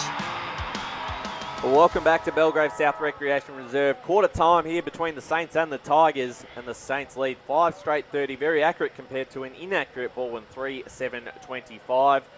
And we're ready to hear from one of the coaches in just a moment, Sando and Christian Height down at ground level. Before we get to that, I think we've got some scores, Josh, around the grounds. What's happening in Premier Division, sticking with Premier today? Yes, so at Seabeck Oval, it's just started out there, and it's Roval 117 leading Blackburn, 2 behind. Doncaster East out early against South Croydon, 6-4-40 to South Croydon, 3-2-20.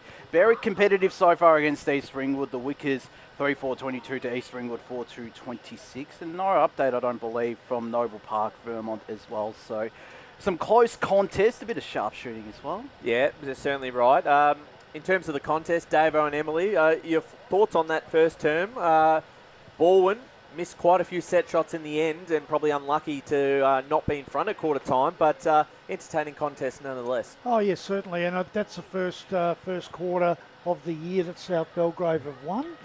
So that's always a good sign when you're sitting down and making your little targets that you've got. Win the first quarter, and they've done that. I think it was a game of Balwyn's tall forwards against South Belgrave's ground players. I think up forward. I think that's the way it looked. And points to South Belgrave, but Balwyn have certainly got those targets, and they've got to close them down because they're not going to kick as poorly as that each time.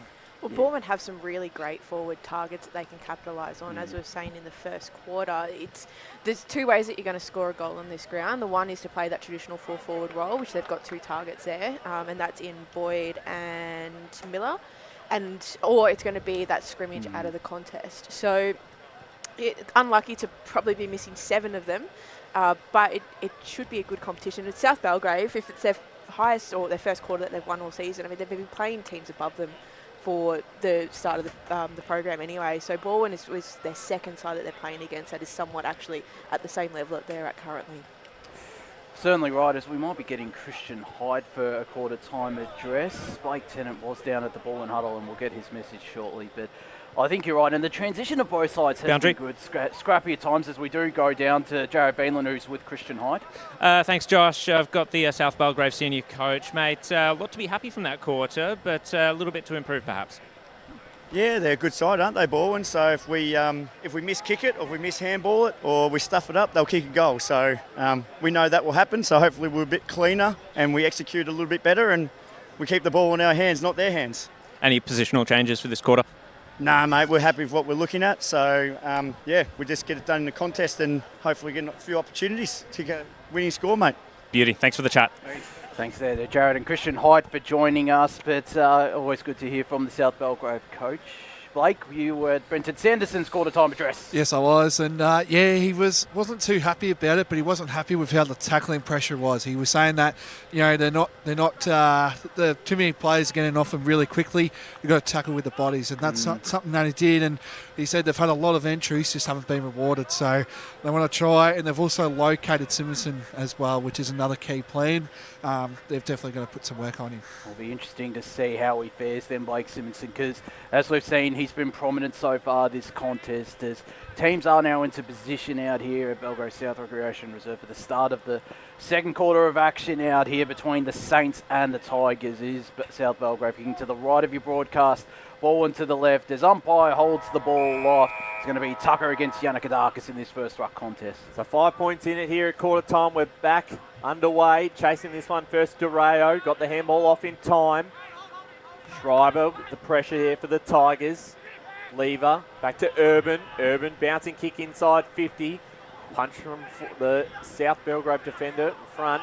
Back towards the middle of the ground. Urban ends up with it off the left boot inside 50 to Boyd. Held it for long enough to take the mark. And then go back for his second of the day if he kicks truly. Again, that dangerous kick forward, and it's going. Lou, I think, has to go back. He does. He has to go back at this stage. So Jack Boyd, who's had a little bit of it so far in this game. His kick, this time much better. It's his second. And the Tigers move to 4-7-31, back in front over South Belgrave 5 straight 30. Could you almost throw swap Lou for Matt Evans in that defensive and forward 50, Davo? You could do that, yeah. I don't mind that, although Morrison's another one that could maybe go in the... He can go in the ruck as well if you want to put Tucker down forward as another tall option if you want. Ball thrown back up. Tucker won that tap down. Urban read it best though. Nearly intercepted by Baron Grad. It's Yannickadakis who just tries to keep it in front of him. Turned it over though. Pounced on it alongside Urban, who's locked up by Baron Grant. So Balwyn, again, having those 2 defensive players in the ruck contest is allowing them to win a lot more of those contests, even though Tucker's winning the actual ruck. Again, won that tap down to Schreiber. Tackled by there by Griffith Julian. Box Hill Hawks listed. Former Waffle player as well, I believe. Julian is reading that one best is Liam McDermott. Handballed it to Lamont. Lamont in the Jack Boyd direction. The spoil came in from Evans. Ryan was there. There's a push free kick paid to Braden Ryan. And he'll look to clear his defensive 50, conceding the first couple of inside 50s to Balwyn South Belgrave, as that kick's not the greatest. Doreo still made something of it. Goes short, wasn't the greatest kick, but still found his intended target in Lloyd. Lloyd's handball over the top, tried to find Windsor, who just slapped it forward. Intercepted by Lamott, went inboard to Schreiber. Schreiber against Lever, who's locked up, as is Nathan Noakes. Still dug a handball out, so did Lever, but this ball's not going anywhere. I'll tell you what, young Lamott has been involved in 3 contests in the last couple of minutes. He looks classy. He certainly does. Get a ball up once again, one down by Tucker. The clearance for the Tigers through Schreiber. Came off hands. This one will end up in the hands of Kidd. Quick handball, turned over. Now inside 50 through Chambers. Chambers kick into a bit of space. Tracking that well was Miller. Got 2 to beat, got it off to Jordovic. Jordovic towards goals. Puts through a beauty for the Tigers. And Jordovic's got 2 and Balwyn have got 2 for the quarter. 5-7-37 Balwyn to South Belgrave 5 straight 30. Great finish there from the youngster. Another call of the day contender? Yeah, yes, definitely. I think so. And if we listen to what the coach said at quarter time, Christian Hyde, he said, we've got to stop giving the ball back to Balwyn because we're getting hurt on our little turnovers. And classic example there with the handball turnover and they kick a goal. They've just got to have a little bit more ball security at the moment, South Belgrave. So we're ready to go again in the middle of Belgrave South. Both rucks go at it, and it's Tucker yet another hit out. Doreo tried to kick off the deck. Instead, it's the Tigers who get the handball to Schreiber. Schreiber's handball was dangerous, but rewarded by Lever, who is going to be pinged for holding the ball. The tackle applied there from Bailey Lloyd. Is it 25? No, it isn't. Umpire was just calling for the ball to be given back by Lloyd, and it is 25 now. So the Frankston VFL listed man will be marched to the edge of the cricket pitch, about 50 metres out, you'd say, from the ball from the South Belgrave goals. What angle do you reckon, Wardy? It's directly in front. Lloyd goes for broke. Liu, one of the deepest target. He's out the back and gets it through. Tyrese Liu with his first, and South Belgrave reduced their deficit once again to 1 behind. 6 straight 36 to Balwyn 5-7-37. 5 minutes played here. We've probably got to keep him down the forward line now, don't we?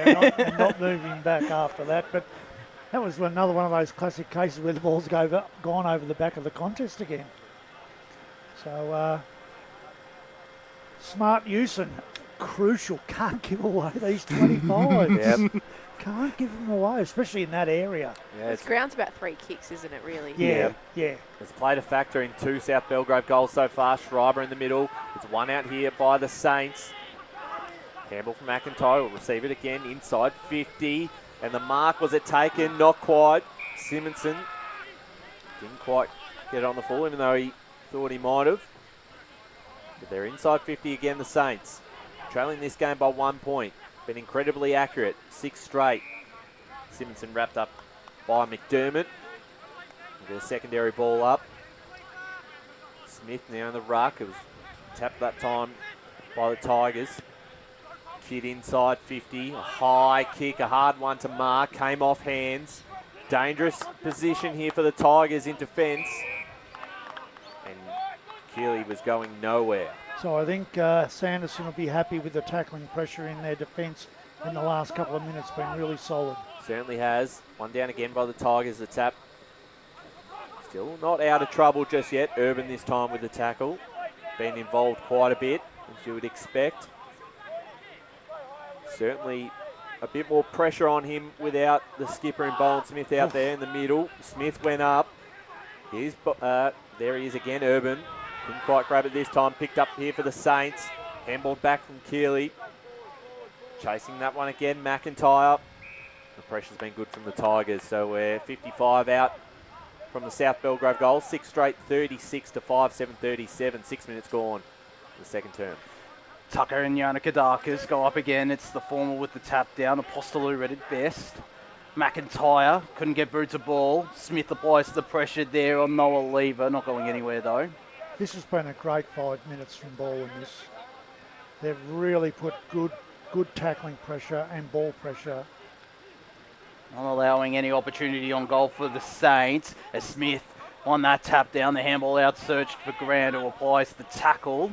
Ball nearly dragged back in. A lot of that's coming from the second sweeper that Balwyn have in the contest. So South are tapping towards South Belgrave side. Gianna Kadakis won that down. The handball back tried to find DeRayo, but it didn't reach him. Carlin under pressure and gives away a throw free kick to DeRayo. The ex-Vermont man will look inside forward 50.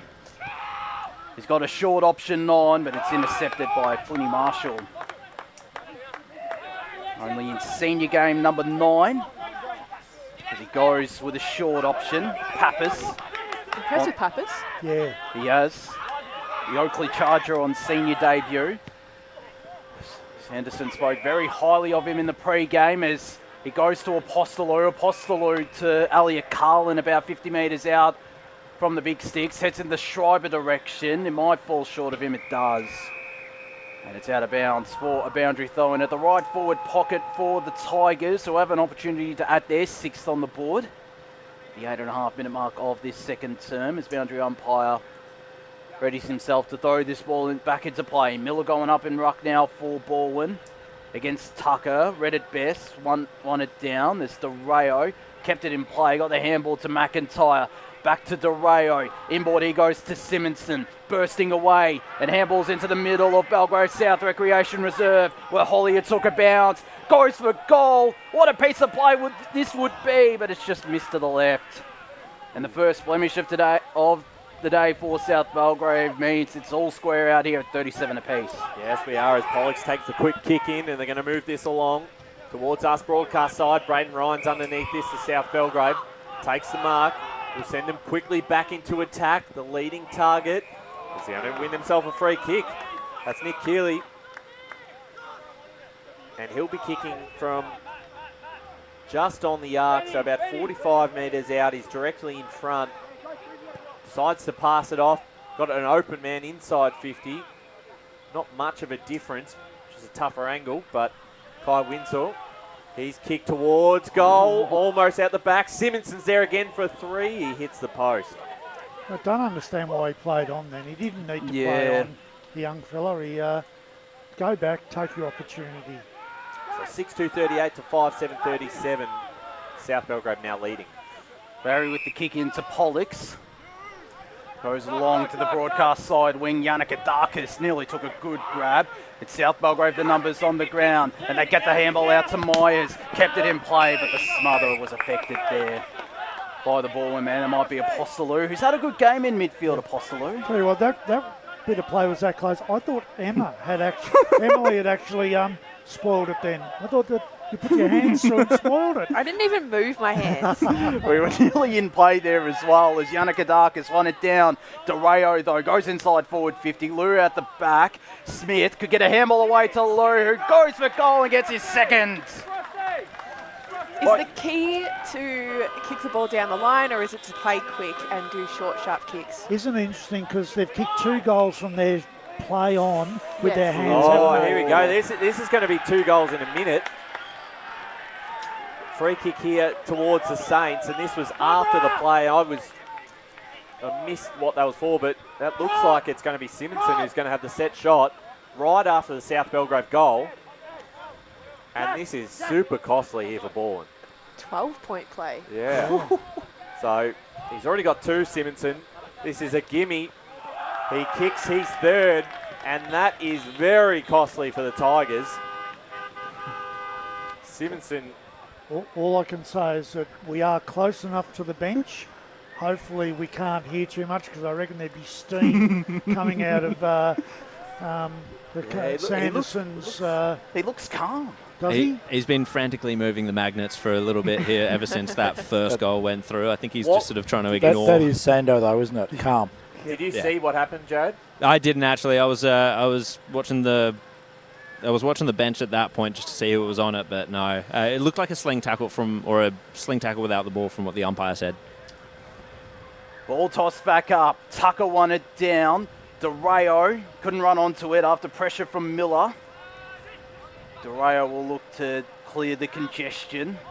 And a rematch pressure from Apostolou. Do you reckon that's just killed any kind of, not momentum, just morale for Balwyn? It does hurt a bit, doesn't it, when that happens?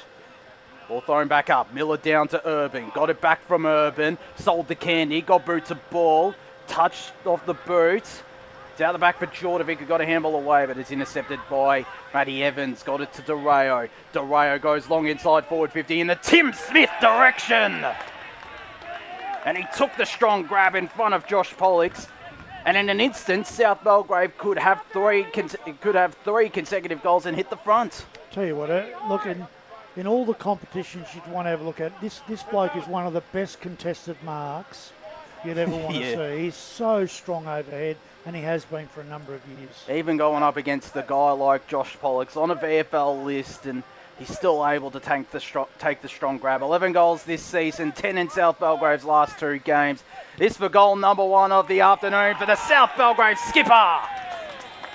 And they move to a 19-point lead, 9-2-56 South Belgrave, the ball in 5-7-37, taking advantage of their opportunities, Jared Beanland. And on that point of morale, Emily, this is where the on-field leadership needs to really step up for Balwyn. And we spoke to Brenton Sanderson before the game and how threadbare it is a little bit for the Tigers in this game specifically with all the changes that they've had to make. So we're looking for a Alex Urban or a Josh Pollux to really put the team on the back for the next 5 minutes. And just quick one before we go. Just want to mention, I think Balwyn are now going one-on-one by the looks of it. If you have a look at the back 6 here. Miller with the tap down, Lever involved off the ground from Miller inside 50 here for the Tigers. Ball comes back out. Tilly, did he get his hands off in time? It does. Still alive. Pappas off the right boot. The quick response hits the post. So that margin 5-8-38 Balwyn, 9-2-56 South Belgrave. And they're going to quickly kick this one back into play. Free kick here going the way of the Saints. We'll come back to Grant as a short option. Hasn't this game changed quickly? As Roger Mazzone keeps this going down the line. Slipped to the hands of Keeley. Urban was there. He's got a teammate Wise to work with. Urban wrapped up. We'll get a ball up. Almost 15 minutes gone in this second term. Saints now lead 9-2, 56 to 5-8-38. Only held a 5-point lead at quarter time. That's been extended. And this is despite conceding the first 2 goals of this quarter as McIntyre got a handball away, thumped by Simonson. Not to the advantage of his teammate though. He might get this ball back under immense pressure. And about 60, 65 metres out from Balwyn's goals. This ball will be tossed up on the broadcast side, right in front of the magnificent club rooms out here at Belgrave South. As Miller won it down to Apostolou.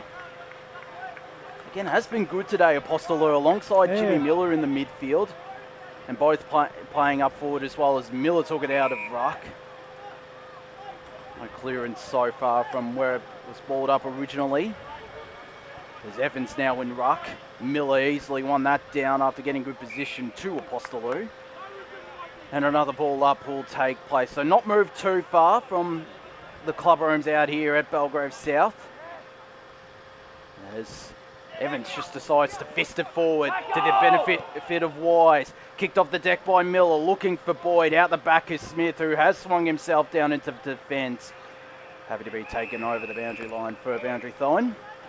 That's the power you get as the skipper and a former AFL player as well in Tim Smith. You can just play wherever you feel like. Pretty much. He's got a licence to do so, doesn't he? One of the greats of the league. We'll get a boundary throw in deep inside Balwyn's attacking half. They do need a goal after conceding the last few. Boyd's around this one. Smith again involved. A quick clearing kick, bouncing towards Greaves. Picks it up nicely. Handball's back towards Garner on the boundary line. Tackled across. Keeping this alive, Barry. The handball forward. Good pressure here from the Tigers. Get a ball up just outside Balwyn's forward 50 arc. So Oakes has been on the bench for quite a while for Balwyn. He needs to come on and he needs to stand up a little bit in that forward line. And a free kick here going away of the big man, Jimmy Miller. Now, he says he's going for home as he should. He's certainly in range. It is a tough angle from this position on the ground. right on the boundary line, just outside the arc, broadcast side. So Miller to get one back for the Tigers. Kick on its way, stays left. So just a minor score. 5-9-39 Balwyn. 9-2-56 South Belgrave. 7.5 minutes gone to second term. Boundary side to Jared. We just saw Tilly come off for Oaks. I kind of want to see them both step up at the same time. Yeah. Quite fascinating, that rotation as well, given there were two key figures in last year's premiership for Balwyn, as DeRayo goes down the line. Garner parked underneath this, as is Miller. Tapped it down in the end to Urban. Thumped forward by Stevanovski. Oaks under immediate pressure. Still got it out in the direction there of Flynn Marshall. Inside 50. Boyd was there. Smith, the double pumped. Almost to himself in the end. It was from the South Belgrave skipper. Locked up by Jack Boyd. And we'll have a ball up. Inside forward 50 for Balwyn, who desperately need the next goal after conceding the last three and having most of the attacking territory as well. As the clearance won by South Belgrave, sees them clear their defensive line, stumped out of bounds by Liam McDermott. It looks like he's got the job on Blake Simonson, and we're going to have a boundary throw in just outside the arc out here at Belgrave South Recreation Reserve. Evans and Miller, the secondary ruckman to duel in this ruck contest as boundary umpire throws this ball back into play. Miller front position, Evans from behind. Try to find his teammate in McIntyre, who ducked and weaved out of trouble. Got the handle away to Grant. Grant long down the line. Lose there. Went up against Josh Curtis. Nearly dragged it back in and tapped it out of bounds in the end. Right in front of us for a boundary throw-in. That was great play from the U. You know, outnumbered, managed to keep the ball in the area, set up for another stoppage. So right in front of us, the media van out here at Belgrave South Recreation Reserve. Great crowd here today. Saints celebrating 80 years. The tap this time won by Miller for the Tigers. Back towards the boundary line it goes. We'll do it all again. That slightly edging closer. Sorry, Ryan. That play from the U was exactly what Christian Heights was talking about, that ball security. He was able to just protect the ball as the pressure came from a secondary player. So once again, another boundary throw in. This time, won by Tucker. Lever, quick kick forward, cut off by Kidd. Schreiber's there. Kidd has him wrapped up. About 20 minutes gone in this second term. It's a 17-point lead towards the Saints. McIntyre's handball was cut off. And now Urban moves it on to Jordovic. Jordovic with a quick transition. Switches it across to Pappas. Might be in range. Extends the angle and sends it home with an absolute beauty. Another Tobin Brothers goal of the day contender. And Sam Pappas brings the margin back to 11 points. First senior goal as well. And a turnover goal. That handball here, turnover, and really, I don't want to be rude here, but Balwyn were just lazy then. They had players that hadn't pushed up to try and defend, was stuck, there was a turnover and they were all out by themselves. So you've got to take your chances when you get them, and that was a nice kick from the young kid. Sure was on senior debut. Has been lively, the Oakley Charger, as we're into time on. Tucker with the big leap and the tap down as well. Urban dug a handball out somehow to Lever, who fumbled it and gave it to DeRayo. DeRayo searches in the Damien Garner direction. He'll run onto it before Curtis, but can't keep it in play. Left half forward flank this ball is. He hasn't done a lot, has he? No, not really. Played a bit on a wing so far this season and today, but being swung up forward, the former Royalville man, it's Tucker. Won that down to McIntyre, who eventually took possession. Tackled upon immediately by Urban and Yannikadakis. And we'll have a ball up once again at the left half forward flank for South Belgrave as Tucker won that down to Obi Chambers. Dinky kind of kick went to Liam McDermott. Urban trying to slap it forward and does to the advantage of Obi Chambers with a smart tap to Tillig. Tillig got it to Jordovic. Handball out was a really good one, and the shot on goal from Stevanovski. And the Tigers have two in an instant. 9-2, South Belgrave to Balwyn, 7-9, They needed to respond, Davo and Emily, and that's exactly what they've done. So South Belgrave, when the ball is in their forward half of the ground, they play a really spread game. So it's very easy if you do get the ball on a turnover to be able to transition across. However, when the ball is in their D50, they literally put 15 to 16 players around stoppage, which makes it really hard. So a lot of ball and scoring opportunities, and those two in particular, the last two goals that have just happened, have come from that defensive 50 from them, but because there's way more space for them to actually move the ball forward. So back in the middle, once again, 5 points. The margin, South Belgrave are leading. Tigers with the last two. Tap down one by Tucker. The handball back from Grant. It's a bit of pressure here from McIntyre. Did well enough, got his hands off back to Grant. And they turn this over now. The quick turnover, Pappas. Just the handball overdid him, and a panic kick here from South Belgrave out of bounds on the full. Balwyn, we're doing really well with the space and the spread now at the moment. Yep. So it'll be Schreiber to take the kick here, right in front of plenty of the South Belgrave faithful. Short kick to Urban. Urban looks to send this long into attack. Couldn't grab a mark there. Good either side. You know, and he stepped up in the last 5 minutes, Urban, as well. Yeah. I mean, it's not that he's got a lot of possessions, but he's done a lot of hard work under the in the contest. Every time something seems to work out for Ball when he's involved, there's a long kick out of defence here for the Saints. Out the back is all numbers for the Tigers. Curtis got the handball back. Now through the middle of the ground, Lamott to Barry, and now to Chambers. Inbound kick, finds his target. Lamott looks to switch this now to the far side. Pollock's by himself, moves this inside 50, just overdid the kick for Tillig as the ball rolls over the line. I really liked the way they used the ball then. That was clever. Yeah, it was also very hard. So South Belgrave were all in that defensive half of the 50, which makes using those small, short, sharp kicks really hard because it's so congested.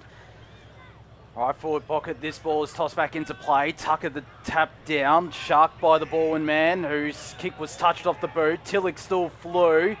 Tried to outbody his opponent, but umpire says, I'll have it. Now 15 metres out from Balwyn's goals. Another opportunity this time to hit the front for the Tigers as Tucker won it down. Urban the handball back to Carlin. Goes for goal. It'll fall short. Sharked by Jordovic. Snap! Will it get there? Went almost over the behind post and through for a minor score in the end. 7-10-52. Balwyn plays South Belgrave 9-2-56. 25 minutes gone in the second quarter. They're pressing the Tigers at the moment. Yeah, they've played well the last 6 minutes.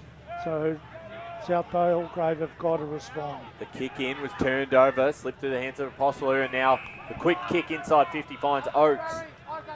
Really his first look at it today. Nathan Oakes, known goal kicker for the Tigers. When you look at the lineup, probably one of the more experienced players in the side with plenty of changes over the recent weeks. And this to put the Tigers back in front. Nathan Oakes be kicking from 45 metres out. The kick's good. Oakes has his first, and the Tigers have the lead again. 8-10-58. They now lead South Belgrave 9-2-56. They've kicked the last 3 goals of this game. And Lever's now come on for, I think it was Urban. Urban's been fantastic. Lever's now got to stand up and go, he set the tone. I've got to really make sure that I work really hard in this midfield to continue on his good work. As we wait for the ball up, it's Miller going up in ruck. I reckon that's a better matchup for Balwyn. Tucker going up against Miller, as he won that tap down on cue to Caden Schreiber, locked up by Ben McIntyre. 26.5 minutes of play here in the second term. Balwyn now lead after conceding 3 consecutive goals midway through this quarter as Tucker won it down to Julian. Got a kick eventually, but it's intercepted by Edward Lamott. He goes straight through the spine. The fly there from his teammate. It falls out the back. Schreiber running onto it. Somehow kept his feet. Got it back to Pappas, who gets this ball back from his teammate. Snap on goal will go and be marked by Oakes again. Well, we put it on him, didn't we? We said he needs to stand up, and he's done that. I tell you what, I'm super impressed with this Lamont, number 17, for Balwyn. He's all class. His ability with the left foot then to put into the right area, really, really impressive. He's played a big role in the last couple of goal scoring opportunities for Balwyn. He has, as Oaks makes it 9-10-64. Balwyn to South Belgrave 9-2-56. Balwyn just kind of getting the game on their terms a little bit. They have a tendency to play, those extra sort of sweepers, and they creating so much more space, which South Belgrave are really struggling to defend against. So it's allowing just so much more freedom and ability to move the ball seamlessly. So that margin now out to 8 points in favour of the Tigers. Didn't look good a couple of minutes ago as this one comes out to Lever. Almost a free kick off the ground there by Smith inside 50. Bounce off the hands there of a teammate, and Garner ends up with a footy. Possaloo did well, socket off the ground. And wrapped up in the tackle is Carlin. 28 minutes gone, second term. Thanks for joining us on Radio Eastern, Facebook and YouTube for the big clash today. Miller out of the ruck towards the middle of the ground. This is a big one-on-one to be won. Ryan did well. Lever off the ground for the Tigers. DeRayo picked it up. Handball to Smith, who was standing still. Schreiber goes with the handball forward. Chambers inside 50. Can they get another mark? Pappas is around this one. Picked up here. That time by Morrison. Got the hands off and they look to escape their back half. The kick missed the target and bounced out of bounds. Not out of danger yet. 29 minutes gone, second term. So at the moment, every time Balwyn are getting in there, they look like they're going to score. Oh, they certainly have changed things in the last 5 or 6 minutes of this contest. Back into play again. Punch forward from Miller. Here's Lever. Handballed it forward. Off the right boot, Carlin towards goal on the siren. Puts through yet another Balwyn goal, and they've gone bang, bang, bang to 10-10-70. South Belgrave 9-2-56, and that is a killer for South Belgrave right on half time. And that will now really put the test for the Saints going into the half-time break. It's a 14-point lead. The goal kickers well spread out for the Tigers. Oakes, Boyd and Jordovic, their multiple goal scorers with 2. Simonson has 3 for the Saints. Tyrese Liu with 2. We're going to take a quick break here and then bring in the halftime crew for this Eastland match of the round. The Tigers leading 10-10-70 to 9-2-56 South Belgrave. As Sarah opened her best friend Jackie's wedding invitation, she was overcome with a wave of emotion. While her 2 young boys wrestled on the floor, tears of happiness rolled down Sarah's cheeks as she saw the words she'd been longing to see. Please note, this wedding will be a child-free event. Well, Sarah, looks like we're off to Eastland for a new frock and some heels. And let's book in that babysitter. For all of life's little moments, there's Eastland. Eastland. Live real. Sprained your ankle, bursting through the banner? Broke a finger, high-fiving the ruckman? Or did you run into the goal post again? For bumps, breaks or bleeds, be seen sooner, close to home at Knox Private 24/7 Emergency Department. The preferred provider of emergency care to the Eastern Football Netball League. You'll generally experience shorter wait times. You don't need private health, but there is an out-of-pocket fee. Be seen sooner, close to home at Knox Private 24/7 Emergency Department, 262 Mountain Highway, Wanturna. Do you feel good about your bank? Because there is a bank you can feel good about. They share their profits to fund big community projects, small community clubs, and vital emergency services. They've given $250 million to help Australian communities thrive. They have all the products and tech you expect from a big bank, with service you don't. It's Bendigo Bank. Feel good about who you bank with. Try Bendigo. Search bendigobank.com.au or search Bendigo Bank near me. The superpower I'd love for a day is to fly. If I could have a superpower for a day, it would be to time travel so I could go back and see how life was when my parents were young and stuff like that. Be mind reading. It's always good to know what other people are thinking. At Tobin Brothers Funerals, their superpower is always providing compassionate care to families at their absolute time of need. Get to know the team at tobinbrothers.com.au. Tobin Brothers Funerals, celebrating lives. Do you want to study at the #1 sports science school worldwide? Study sport at Deakin and benefit from the most advanced sports facilities available, from running tracks to biomechanics labs, and decked out gyms to a climate chamber. Deakin have what you need to graduate ahead of the pack. Discover endless opportunities in sports science by visiting deakin.edu.au/sport. Deakin, proud sponsors of the EFNL. You are listening to Radio Eastern FM 98.1. With live and exclusive coverage of the EFNL football season, bringing you the match of the day with score updates from all divisions. And now we cross to our commentary team for the Radio Eastern 98.1 Match of the Day coverage. Welcome back to South Belgrave Recreation Reserve between the Saints celebrating their 80th year anniversary game, and it's currently right now it's South Belgrave 9-2-56 and Balwyn are leading 10-10-70. So a 14-point lead at the half going to Tigers, and boy, we've got a halftime special right here with two of the most very special people that know a lot of football about the Eastern Football League, and that's Matt Spider Lee. Welcome on the halftime show. Yeah, g'day Blake, g'day everyone, and looking forward to having a good discussion here. Oh, we've got South Belgrave royalty. Now, found him as well, texting him last night and been heckling to come on, but he's back with us, and we managed to get the great Lee Onermatt. Welcome aboard, mate. Thank you for having me, guys. It was a very lovely drive on the way up the hill for the first time in a while, and just all the memories came back of the shortcuts to come around the back end into the ground, so it was all coming back to me. But, it's a little bit bizarre. We had a bit of a laugh about it when it sort of first, obviously the boys won the flag last year, and, Balwyn, the likes of Balwyn and Vermont having to come up the mountain, they probably booked accommodation at Upway tonight or something like that. Would you know any hotels around the area? Or the team bus. So that's fantastic in itself, but, it's been a good day for footy, not much wind and dry, thankfully. So, but the last couple of minutes, Balwyn just got on top, didn't they? And, the boys just couldn't lock them down, unfortunately. Well, let's talk about it, because really, when you looked at the start of the quarter, South Belgrave had all the momentum. They got, they had plenty of the ball going into their 50, which Sando talked about at quarter time. Every time they went into 50, they were efficient and they were scoring. A couple of undisciplined acts by Balwyn, particularly in that early part of that second term, which resulted in goals, the double goal.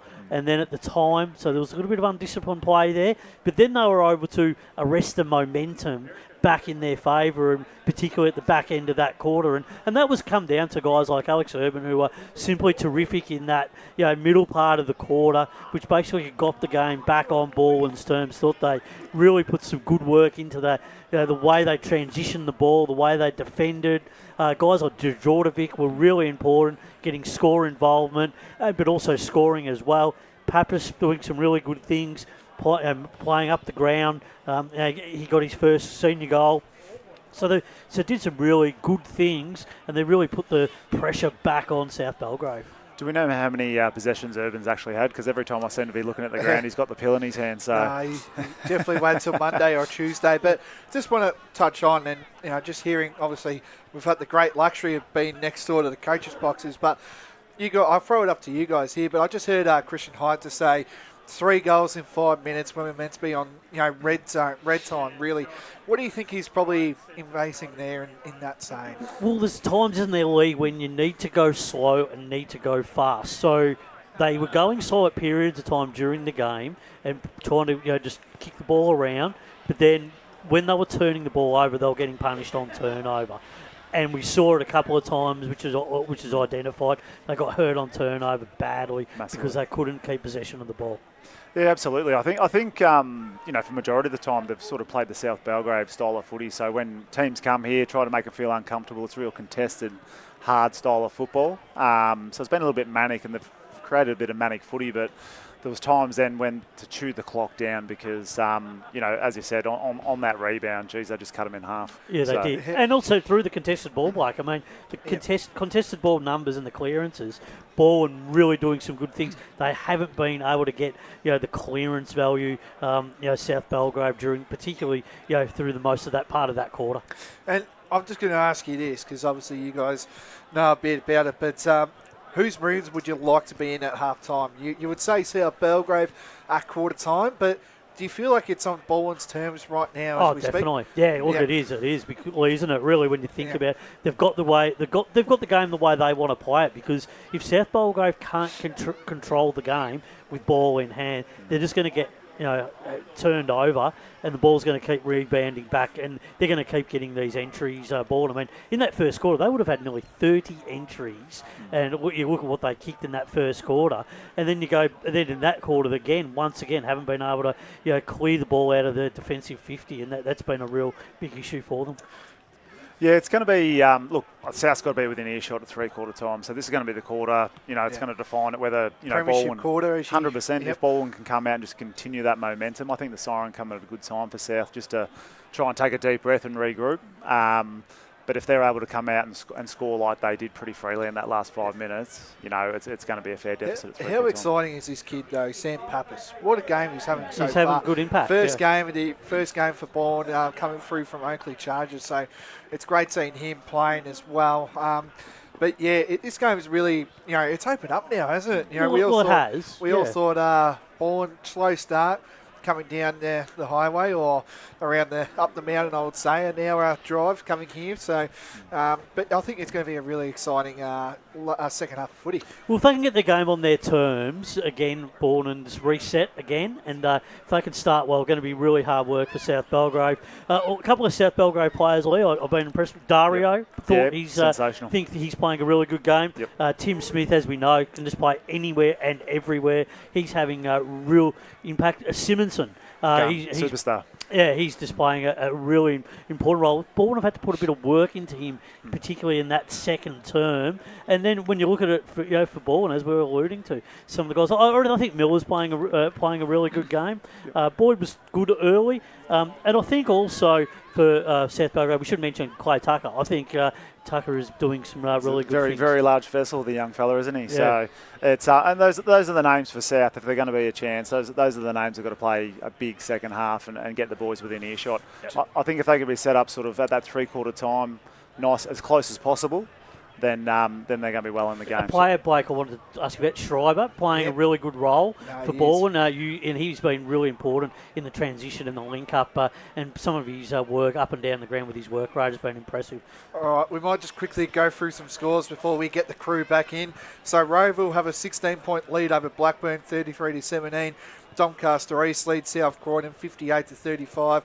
East Ringwood up by 10 points against Berwick 41-31. Obviously, you're at this game, you know the score here. Vermont 56-34 over Noble Park. I'll go into Division 1 now. Boronia 45, Bayswater 27. They're hanging in there, Bayswater, after what's going on the last couple of weeks. Montrose 74-53 over Norwood. Beaconsfield 41-12 over Murrelbach. Park Orchards have hit the front for the first time this afternoon. They lead 56-43. And Montana South lead 32-24. Division 2, just quickly, Mulgrave 51 to Heapon 26. Ringwood 33-22. 1 point lead to Scoresby over Waverley Blues. Surrey Park comfortable at the moment, 46-13. And Lilydale, believe this, boys, 59-9 over Templestowe. That is an upset brewing down there. Whitehorse lead over Ferntree Gully 57-50. Knox lead 46-27 over Coldstream. The Basin 30 to Sylvan 27, so 3 points there.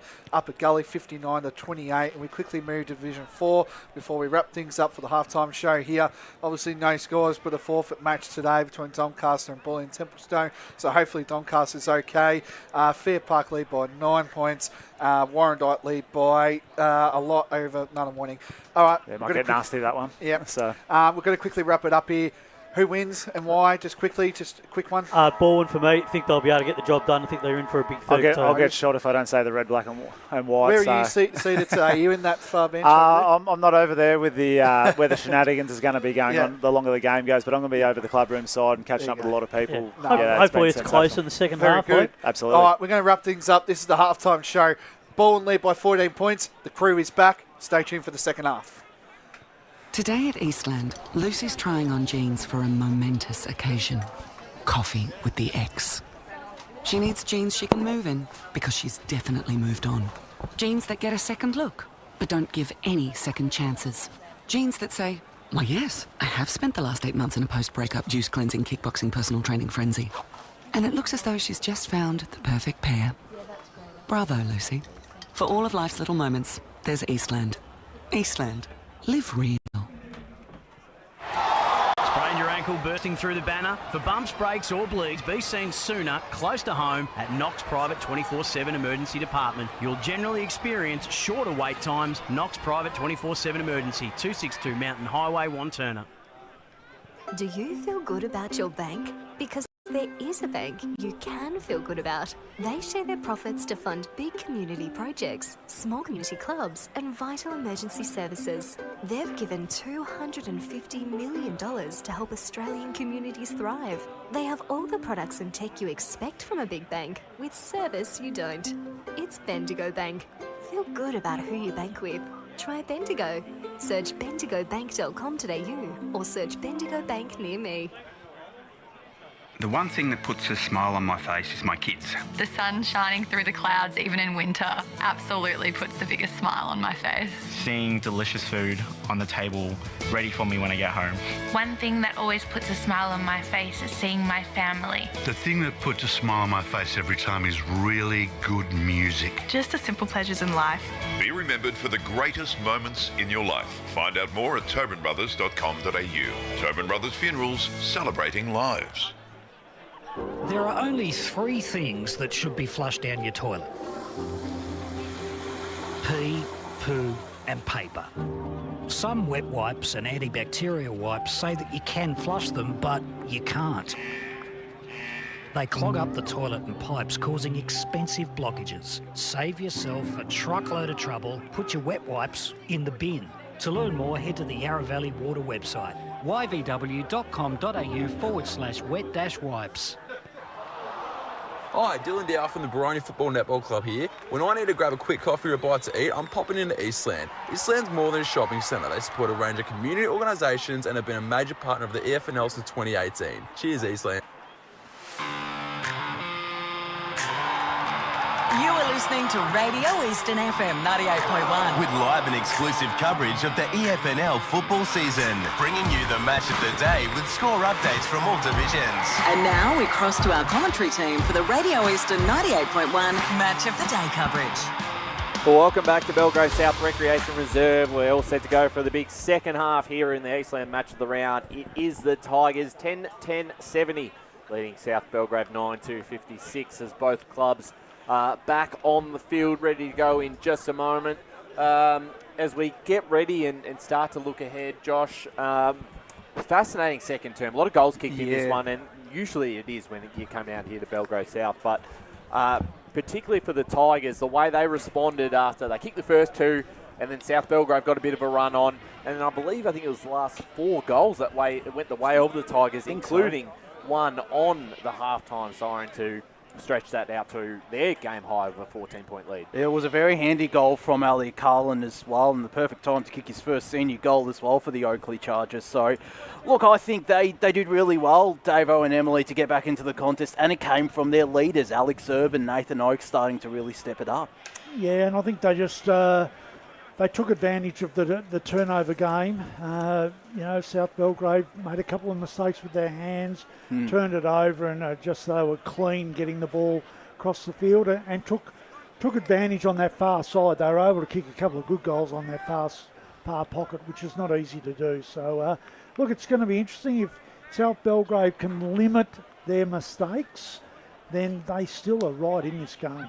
Well, Balwyn, they have a method to their madness, and that's going to be holding up over the rest of the game. And so, again, like you just said there, Davo, if South Belgrave aren't able to capitalise on that and they're having those turnovers, well, then all of a sudden, Balwyn, the way they move the ball, the way they're set up behind stoppage, all of that is going to result in, more goals, more possession, and, hopefully still a close game though.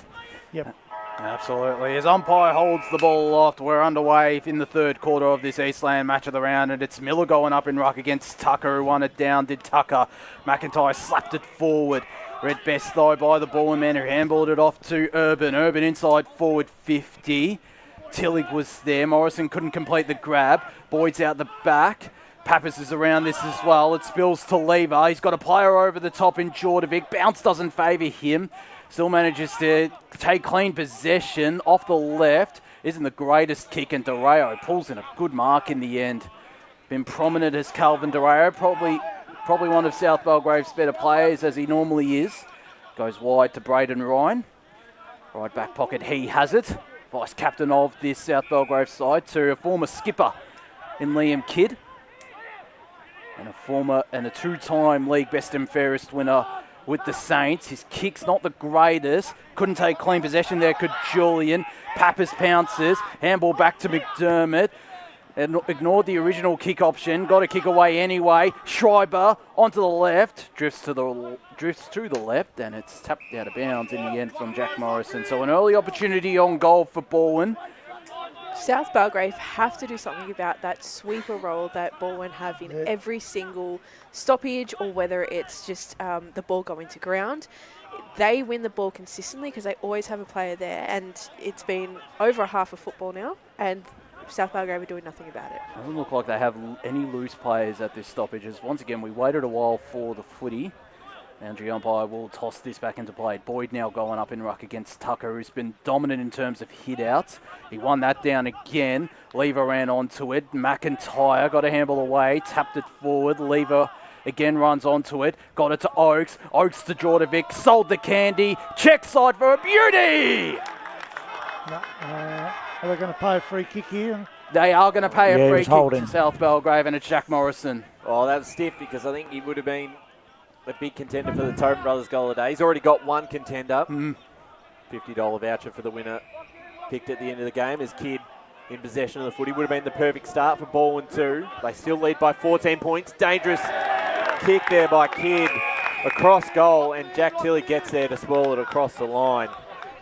Just a quick announcement about someone doing a illegal park. So that's what the announcement's for, if you're listening. Didn't hear that. And also the scoreboard reflects an extra behind, but that wasn't paid, I don't believe, because of the free kick. So. Yeah, so our score is correct. 10-10 plays 9-2.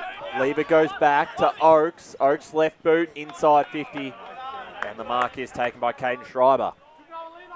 I believe that was a sweeper that was behind that contest then. Oh, absolutely. And that goal that wasn't a goal, it was the exact same there. Yeah.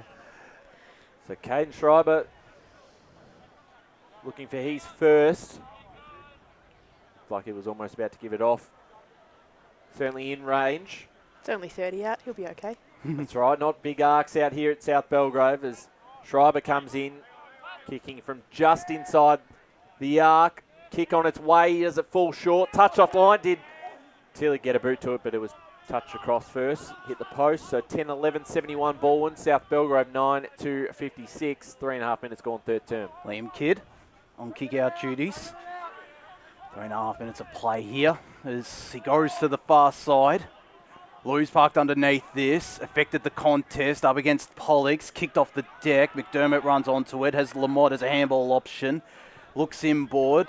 That was a good kick to Obi Chambers, although he was up in the air for a while. Chambers still took the uncontested grab to Schreiber on this broadcast side.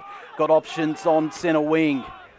He looks to go with the dangerous 45 kick, and it'll be intercepted by Kidd, who could almost go for goal here. Liam Kidd sets sail. Intercepted by Liam McDermott. Nearly had the distance from Kidd, who's had a few possessions early on as McDermott went out wide to Isaac Barry. Took a strong grab. His kick was, or sold the candy in fact. Goes to the left half forward flank. Tillig was there up against Braden Ryan. McIntyre runs onto it. Got a handball away, but it'll trickle out of bounds for a boundary throw in. So we're still in the forward half of of Balwyn.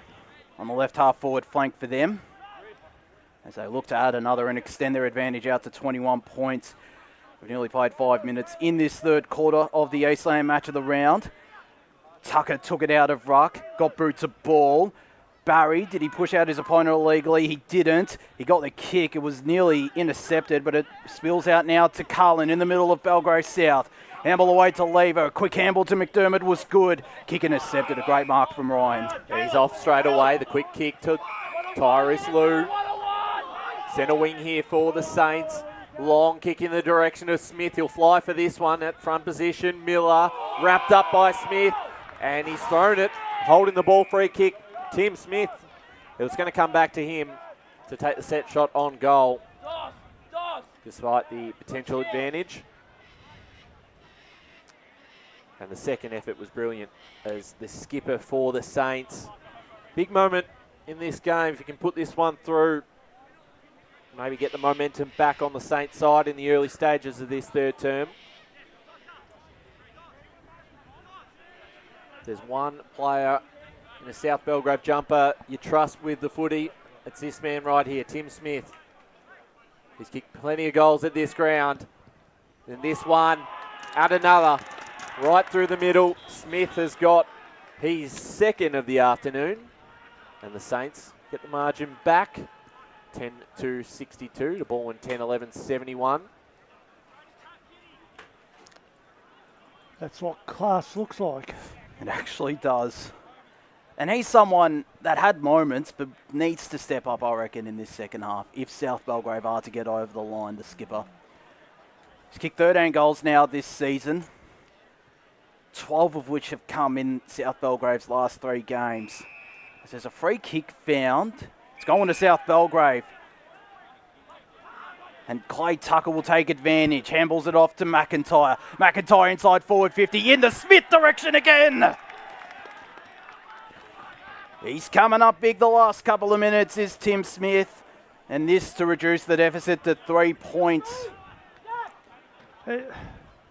Like, we've watched a lot of footy, but this bloke is one of the most influential players when he's on song in the competition because he can do everything. And what kind of angle is he on? A difficult one. Pretty much tucked up to the boundary, inside the arc. He'll kick this from Tim Smith, misses to the right. But how costly are those free kicks in the middle of the ground and the 15-metre penalties, 25-metre penalties here at this ground? Without a doubt. Yeah, just can't afford to be doing that sort of stuff. A quick centre clearance inside. Doesn't result in a goal, though, as this ball comes back out. Great mark there by Jack Tillig. Strong hands. He'll kick down the line towards us. He's looking for Boyd. He's able to take it in front of Muirhead. Jack Boyd. One of the big recruits of the Tigers this season. Sends it inside 50. Tucker's in front position. It's crumbed there by Marshall. He's kicked just a minor score, moving ball into 10-12-72. South Belgrave 10-3-63. 9-point margin. 8 minutes gone, third quarter, as the kick-in went short to Evans. Signals that he's going down the line where a big pack is. Lamott flew on the ground. Keeley. Garner decides to slap it forward. Will Lloyd run onto it? It's McDermott who does, and it's out of bounds for a boundary throw-in. So an opportunity for South Belgrave. Quickly move this ball to the left half forward flank as Miller and Tucker prepare themselves to go up in ruck. Miller wanted down. McIntyre ran onto it, dished it off to DeRayo, kept it in place somehow. Kick will be cut off by Pollux. So in his defensive 50. Short option is a dangerous one. It'll be turned over here. Running into his own teammate, there was Lou. They can't take advantage, can the Saints, and Balwyn will be able to repel. Will it be temporarily? Tucker parked underneath this. The contest forced from Boyd. Handball wasn't the greatest, but it still found Caleb Jordovic. Goes to the goal square, which is empty at the moment. It fades to the left and through for a minor. 10-13-73 Balwyn, I should say, to South Belgrave. 10-3-63, 9.5 minutes played. I've liked his involvement. Jordovic back in the side this weekend. The youngster coming across from Donvale as they move this out now. South Belgrave through Julian. And they've done this well. Garner has just taken 3 kicks to get it to the top of the square. Smith, one hand. He's going to get a free kick. It's against the Tigers. And he is not far out from goal from here. Bit of an angle. But Tim Smith, geez, he's looked dangerous in the last 5 or 6 minutes here for the Saints. Gee, the ball's transitioned up and down the ground the last 5 minutes quite quickly, hasn't it? And it's been like no team touching it each time. So Smith looking for his third of the day, puts it through, back to 4 points. South Belgrave 11-3-69, Balwyn 10-13-73. Game on again at Belgrave South Recreation Reserve.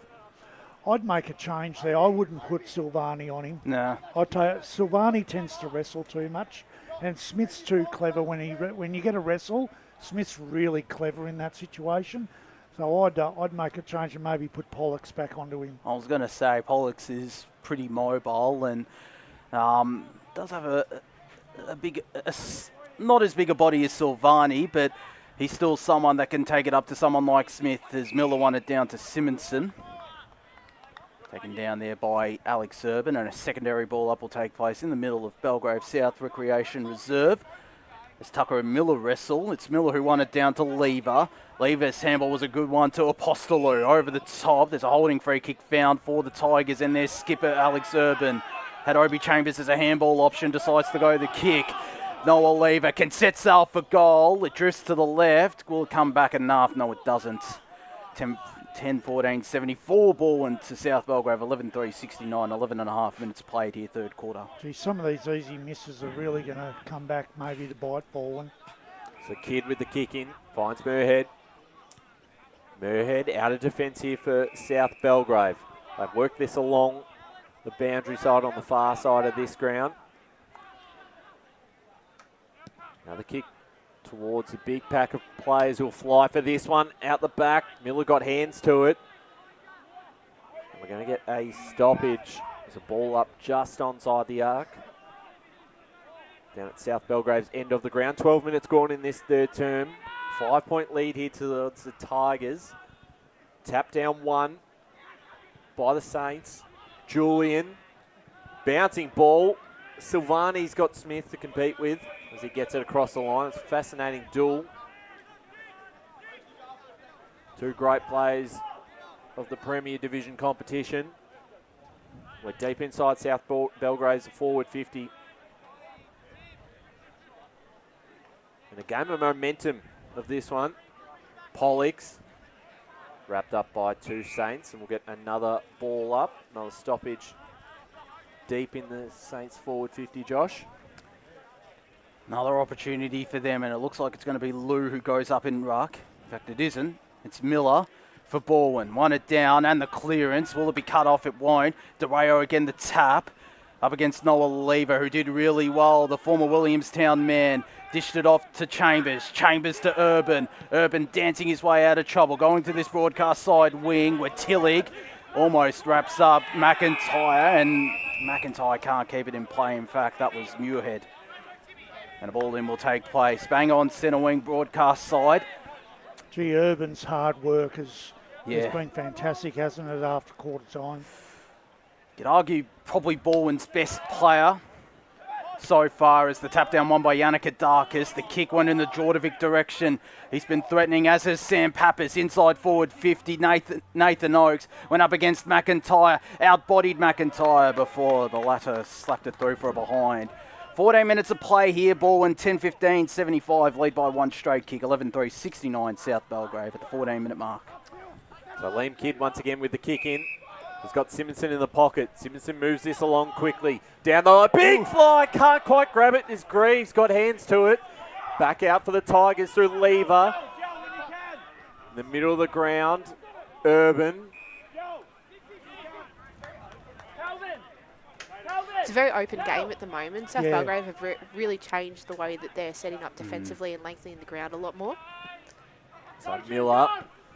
Just a thumping kick off the side of the boot forward. And that's allowing for so many more intercept marks. And another one there, but the kick is just worked out okay here for the Saints. Keeping this one alive there, Hollier. Stolen away, Oakes. Towards the boundary side. Wrapped up in the tackle there was Carlin and caught for holding the ball. Free kick here going the way of Matthew Hollier. I reckon they need to get him more involved in the game. He provides some runs, some spark of a half-back line, the Williamstown listed man. Yeah, he has coming into side this weekend. Short option, finds DeRayo, and he's off back to Hollier. There he is, in towards their forward 50. Chasing this one towards the boundary line is Tyrus Lou, trying to keep it alive. not able to do so. Great idea, though, because they were waiting Yep. for it, South Belgrave then. Plenty of numbers around that footy. It's at the right forward pocket, around about 25, 30 metres out from their goals. An opportunity for them to tie the scores at 75 apiece if they kick it straight.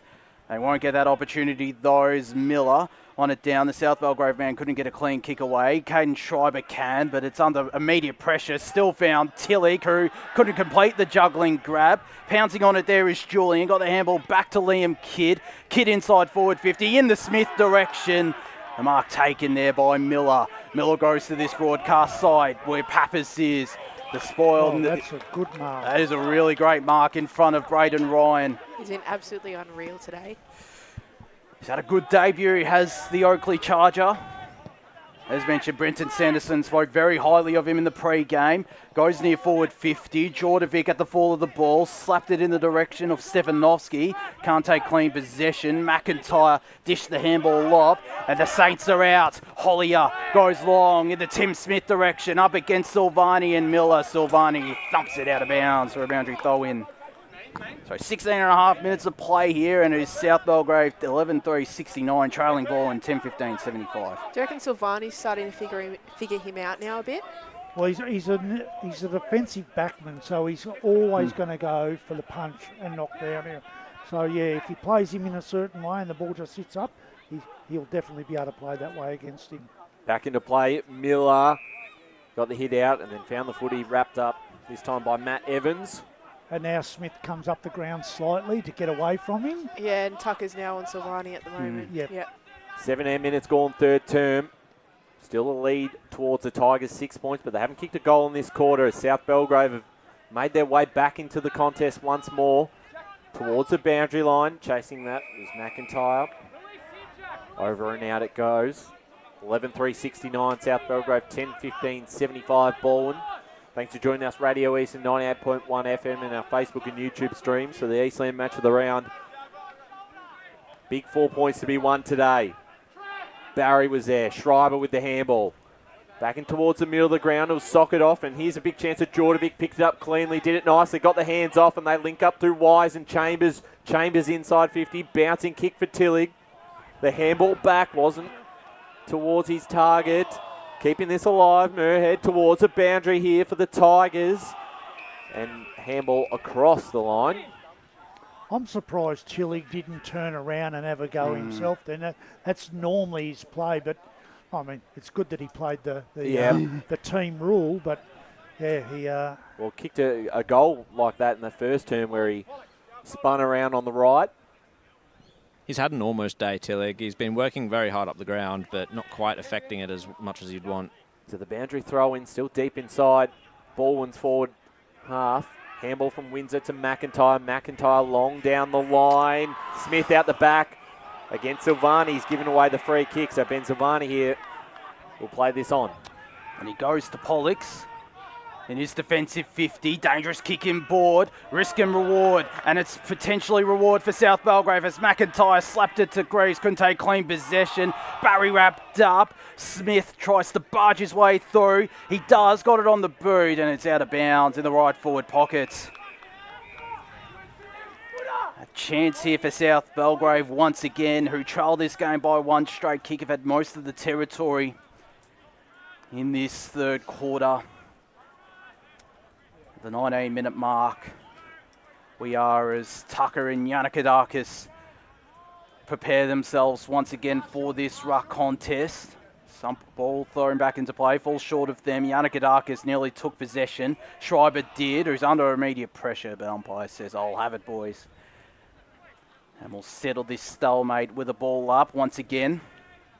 As Tucker won that down. Plenty of numbers inside the 450 for South Belgrave. It's through for a minor score. Bailey Lloyd missing an opportunity there.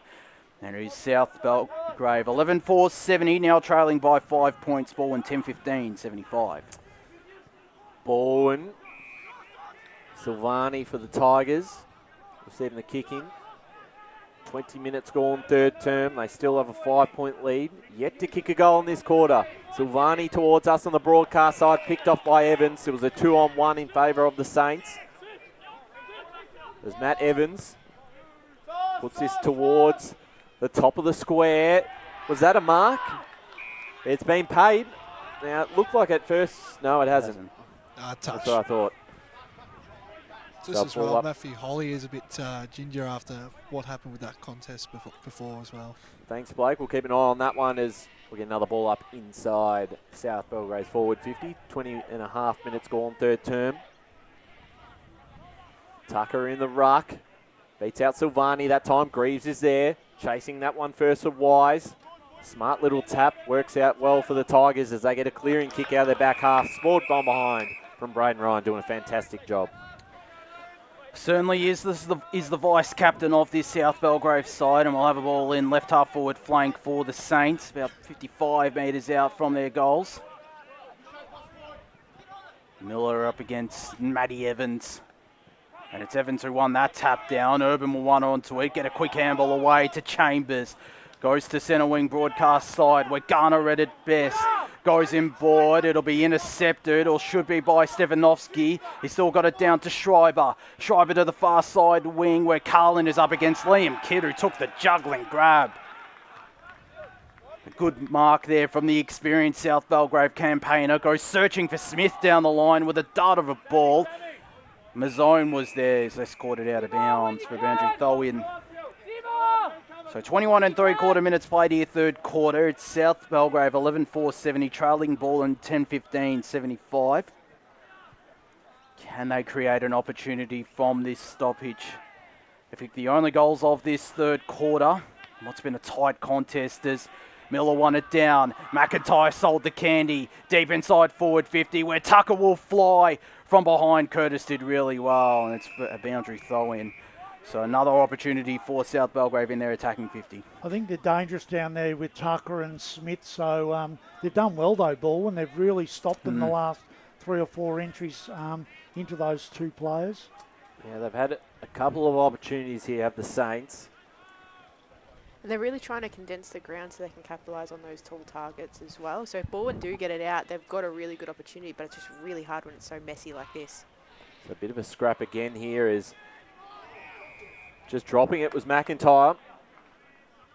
In fact, that was Mazzone. And it's Urban once again, who's, as we said, has been pretty impressive for the Tigers.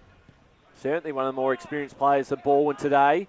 Kicking towards the middle of the ground. Big ball to be won here. Lever. Did he drop it? Play on was the call. Inside 50, the Tigers. Mark is taken. And having potentially the set shot is Carlin. Looked like not too confident. And that's a very short kick. It didn't quite reach Oakes. He had Tillich on the inside on the 45. He should have gone for him. He's just a little bit too slow in taking the kick then. They are still inside their forward half. Tucked down by Boyd. Off to Oakes on the left boot. Towards goal. Minor score. Balwyn now moved to 10-16-76. 6-point lead over South Belgrave. 11-4-70. 23 and a half minutes played here. Third quarter is... We wait once again for the ball on the Mount Morden Road side of Belgrave South Recreation Reserve. Blake? Hollier now on the ground now after that collision that he had before. So good signs there. There's a bit of a recurring theme, isn't it, Ryan? I'll tell you what, Kid's probably had a fair few disposals today. Plenty of kick-ins for him. He's been influential, has Liam Kidd, as well, in this third quarter. Goes to the right back pocket, where all by himself is Sam Muirhead. Goes searching for Simonson, but guess who? Alex Urban read it best. Staking his claim as best on ground for the Tigers. Is probably the most experienced player in their lineup. Goes long inside forward 50. Tillich with the sit. Tucker paid the grab. And it was a strong one from the ex-Eastern Ranger and Hawthorn listed man. Goes to Zach Reeves. Still in his defensive 50. Short to Grant under duress. Still took the grab in front of Isaac Barry.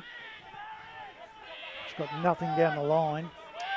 It's all yellow and black, but he is forced to go down the line. Miller should take an uncontested grab, despite some pressure from DeRayo.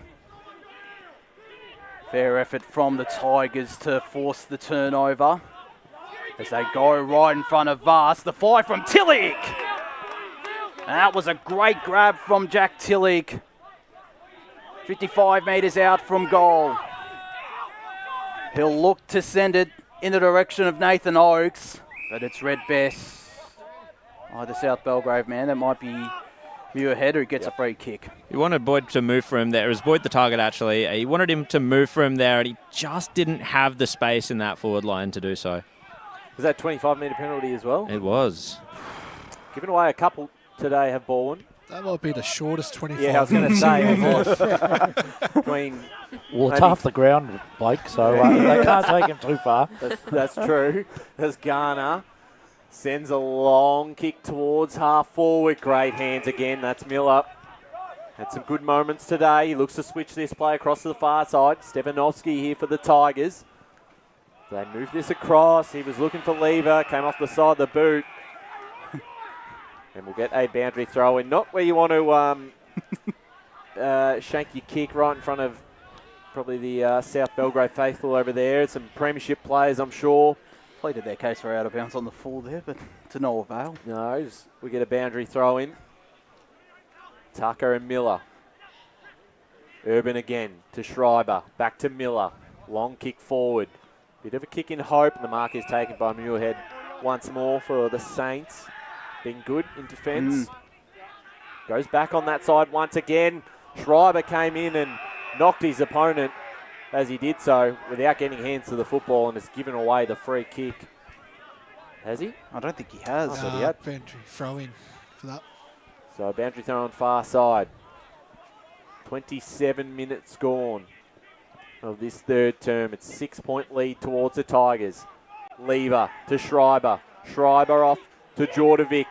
Got a bit of speed on him. Jordovic towards goal. It's intercepted here by the Saints. Tim McIntyre has got an option on this broadcast side in Baron Grant, who took the grab. Working hard on the wing. Had Lou offering it short. Decides to evade Caleb Jordovic and send it long in the Tim Smith direction up against Silvani. The latter did really well. McDermott was there on the ground. Smith followed up and took it out of bounds. Balwyn's structure has held up really well over the last 5-10 minutes, which has stopped a lot of that South Belgrave flow and making them having to bomb the ball down the line. Very, very good play. The method to the madness. Certainly right as Tucker and Miller go up. Miller nearly took it out of ruck. Smothered by his own teammate there was Marshall. As getting the kick away are the Tigers through McDermott. They head in the Tillich direction. Garner out the back as the three-quarter time siren sounds. There it is, 10-16, 76 Balwyn to South Belgrave, 11-4, 70. A close contest once again in the Eastland match of the round. The major goal kickers, Tim Smith with three, Blake Simonson with 3, and Tyrese Lowe with 2 goals for South Belgrave. Whilst for Balwyn, Nathan Oakes, Jack Boyd, Caleb Jordovic with 2 goals each. We're going to go to another break here in the Eastland match of the round. When we return, we'll have one of the coaches once again and the final quarter of action out here at Belgrave South Recreation Reserve. As Sarah opened her best friend Jackie's wedding invitation, she was overcome with a wave of emotion. While her 2 young boys wrestled on the floor, tears of happiness rolled down Sarah's cheeks as she saw the words she'd been longing to see. Please note, this wedding will be a child-free event. Well, Sarah, looks like we're off to Eastland for a new frock and some heels. Let's book in that babysitter.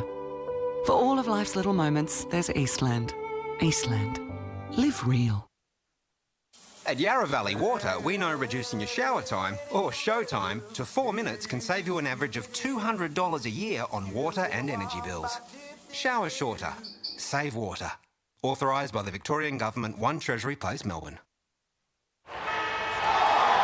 Sprained your ankle, bursting through the banner? Broke a finger, high-fiving the ruckman? Or did you run into the goal post again? For bumps, breaks or bleeds, be seen sooner, close to home at Knox Private 24/7 Emergency Department. The preferred provider of emergency care to the Eastern Football Netball League, you'll generally experience shorter wait times. You don't need private health, but there is an out-of-pocket fee. Be seen sooner, close to home at Knox Private 24/7 Emergency Department, 262 Mountain Highway, Wanturna. Do you feel good about your bank? Because there is a bank you can feel good about. They share their profits to fund big community projects, small community clubs, and vital emergency services. They've given $250 million to help Australian communities thrive. They have all the products and tech you expect from a big bank, with service you don't. It's Bendigo Bank. Feel good about who you bank with. Try Bendigo. Search bendigobank.com.au or search Bendigo Bank near me. The superpower I'd love for a day is to fly. If I could have a superpower for a day, it would be to time travel so I could go back and see how life was when my parents were young and stuff like that. Be mind reading. It's always good to know what other people are thinking. At Tobin Brothers Funerals, their superpower is always providing compassionate care to families at their absolute time of need. Get to know the team at tobinbrothers.com.au. Tobin Brothers Funerals, celebrating lives. Hi, I'm Ben Desson from Montrose Football Netball Club, and when I need a new kit for a night out, I head over to Eastland. But Eastland is more than a shopping centre. They support a range of community organisations and have been major partners of the Eastern Football Netball League since 2018. Thanks, Eastland. You are listening to Radio Eastern FM 98.1. With live and exclusive coverage of the EFNL football season, bringing you the match of the day with score updates from all divisions. And now we cross to our commentary team for the Radio Eastern 98.1 Match of the Day coverage. Welcome back to Belgrave South Recreation Reserve, Eastland match of the round. It is a close finish we're expecting out here at Belgrave South. It is Balwyn 10-16-76 leading South Belgrave 11-4-70. Josh Wood here alongside Brett Davidson, Ryan Long, Emily Mackay, plus Jared Beanland and Blake Tennant on the boundary. Hopefully we get Brenton Sanderson after his three-quarter time address, which is just happening at the moment. But before we do, we'll go through some of the key scores around the grounds, and we'll start with the top flight, the Premier Division, and it is Roval 7-5-47 leading a slightly inaccurate Blackburn 2-7-19 in that contest. We'll go down to Division 1 and there's two very interesting contests taking place at Domini Reserve and Walker Reserve. It is Park Orchard 17-12-114 leading Mitcham 11-2-68. It must be said it is a depleted Mitcham outfit with no Tom Lovell and Guy Lachlan listed yesterday. And at Walker Reserve, Wanturna South inaccurate 4-11-35, trailing North Ringwood 8-7-55 out there in that contest. In Division 2, there's certainly some fascinating contests, and out at Templestowe Reserve, it is 3-4-22, Templestowe to Lilydale 9-4-58. Out there at the moment, and we'll touch on some of the Division 3 scores. It is Furniture Gully who lead as well against Whitehorse Pioneers, 9-11-65 to Whitehorse 9-9-63, and the Basin 6-7-43 leads Sylvan 5-10-40. And then we'll head our way down into Division 4 for some key scores there. Fair Park leading over Kilsyth 9-8-62, the Lions to Kilsyth 7-10-52. But Brett Davidson, certainly some interesting contests around the grounds, as it is out here at Belgrave South Recreation Reserve. What do you reckon the keys are? We might cross down boundary side shortly, actually, to Blake Tennant, who does have Brenton Sanderson alongside him. Yeah, just got Brenton Sanderson. Brendo, you sort of listen to what I was thinking as well. Your forwards were not giving you much in that side 50, weren't they, that quarter? No, we're getting enough ball in there. The kicks haven't been that great to defend the forwards, I guess. But, we're just it's just bouncing out of there, dropping marks, not competing in the air, so we've got to be smarter in how we do it. Any changes for the game side, or are you just going to stick to what Balwyn is known for, which is tough footy? Is that something you're going to do this last quarter? Yeah, I hope so. We've tried really hard all day. The pressure's been good. It's just their execution's been poor at times. We just got to make sure we're desperate. Even though we're trying, you've got to be really composed when you got the ball in hand. So we need a few boys to lift. A few guys have been down. I think the backs have been beaten today, but we've got to find a way to win this last quarter and obviously win the game. I'm sure you will, mate. Enjoy the last 30 minutes. Thanks there to Blake Tennant. Jared Beanland, you were at the South Belgrave huddle three-quarter time. Yeah, thanks, Josh. Christian was pretty optimistic about that third quarter in terms of getting themselves back into the game. He was also wanting the boys to attack the ball a little bit more and just use the handball through the corridor as well. So it sounds like he wants to change up the way that they've been moving the ball a little bit just to make sure that they take this scalp, as he quoted. Absolutely. It would be a scalp, Davo, if they were to get over the line in this game. Without a doubt. And you look at a ball and have had 26 shots to 15. So they're only a goal in front. So they've only got themselves to blame with the way they've had a shot, and that's what Sando talked about. First 5 minutes here gives us a bit of an indication of what sort of energy we're going to see around the contest. How much of a factor will the crowd be out here at Belgrave South? It is a pretty decent crowd for what is their 80th anniversary celebration out here. We're about to find out as umpire holds the ball off to signal the start of the last quarter. Ryan Long. Yeah, big day for South Belgrave. They trail at three-quarter time by 6 points. Can they come back on a very tough afternoon? A socket off the ground by Durao towards the half-forward line. Wrapped up in the tackle, that time the zone. So 11-4, 70 to 10-16, 76 if you've just joined us. Smith and Miller. Smith won it down. Silvani wrapped up by Smith. Got his handball off in time. It's going to come back. McIntyre kick inside 50 to one-on-one. Greaves is there. And sport from behind. That time by Josh Curtis. And across the line it goes. Boundary throw-in. First goal will be crucial here for the Saints. Has been a game with several momentum shifts. Probably owned more of that third term. The ball comes back out. High kick, not 15. Called to play on, of course, was Lloyd. So another ball up. Once again, it's Miller and Smith. Miller in front position, got tapped it down. Stolen away here by the Saints. That was Mazzone. The kick from Balwyn was smothered. Following up good pressure there was Barry with the tackle. Another stoppage. Another opportunity for South Belgrave. What can they create from this stoppage? It's Tim Smith in ruck. Miller from behind. Tapped it down to the South Belgrave man in Lloyd, who got a flying shot to the left forward pocket and out of bounds for a boundary throw-in. And causing a bit of damage to someone's car as well. And we'll have a boundary throw-in. A minute and 3/4 played here in the final term. South Belgrave pressing. And it is Miller who won that down.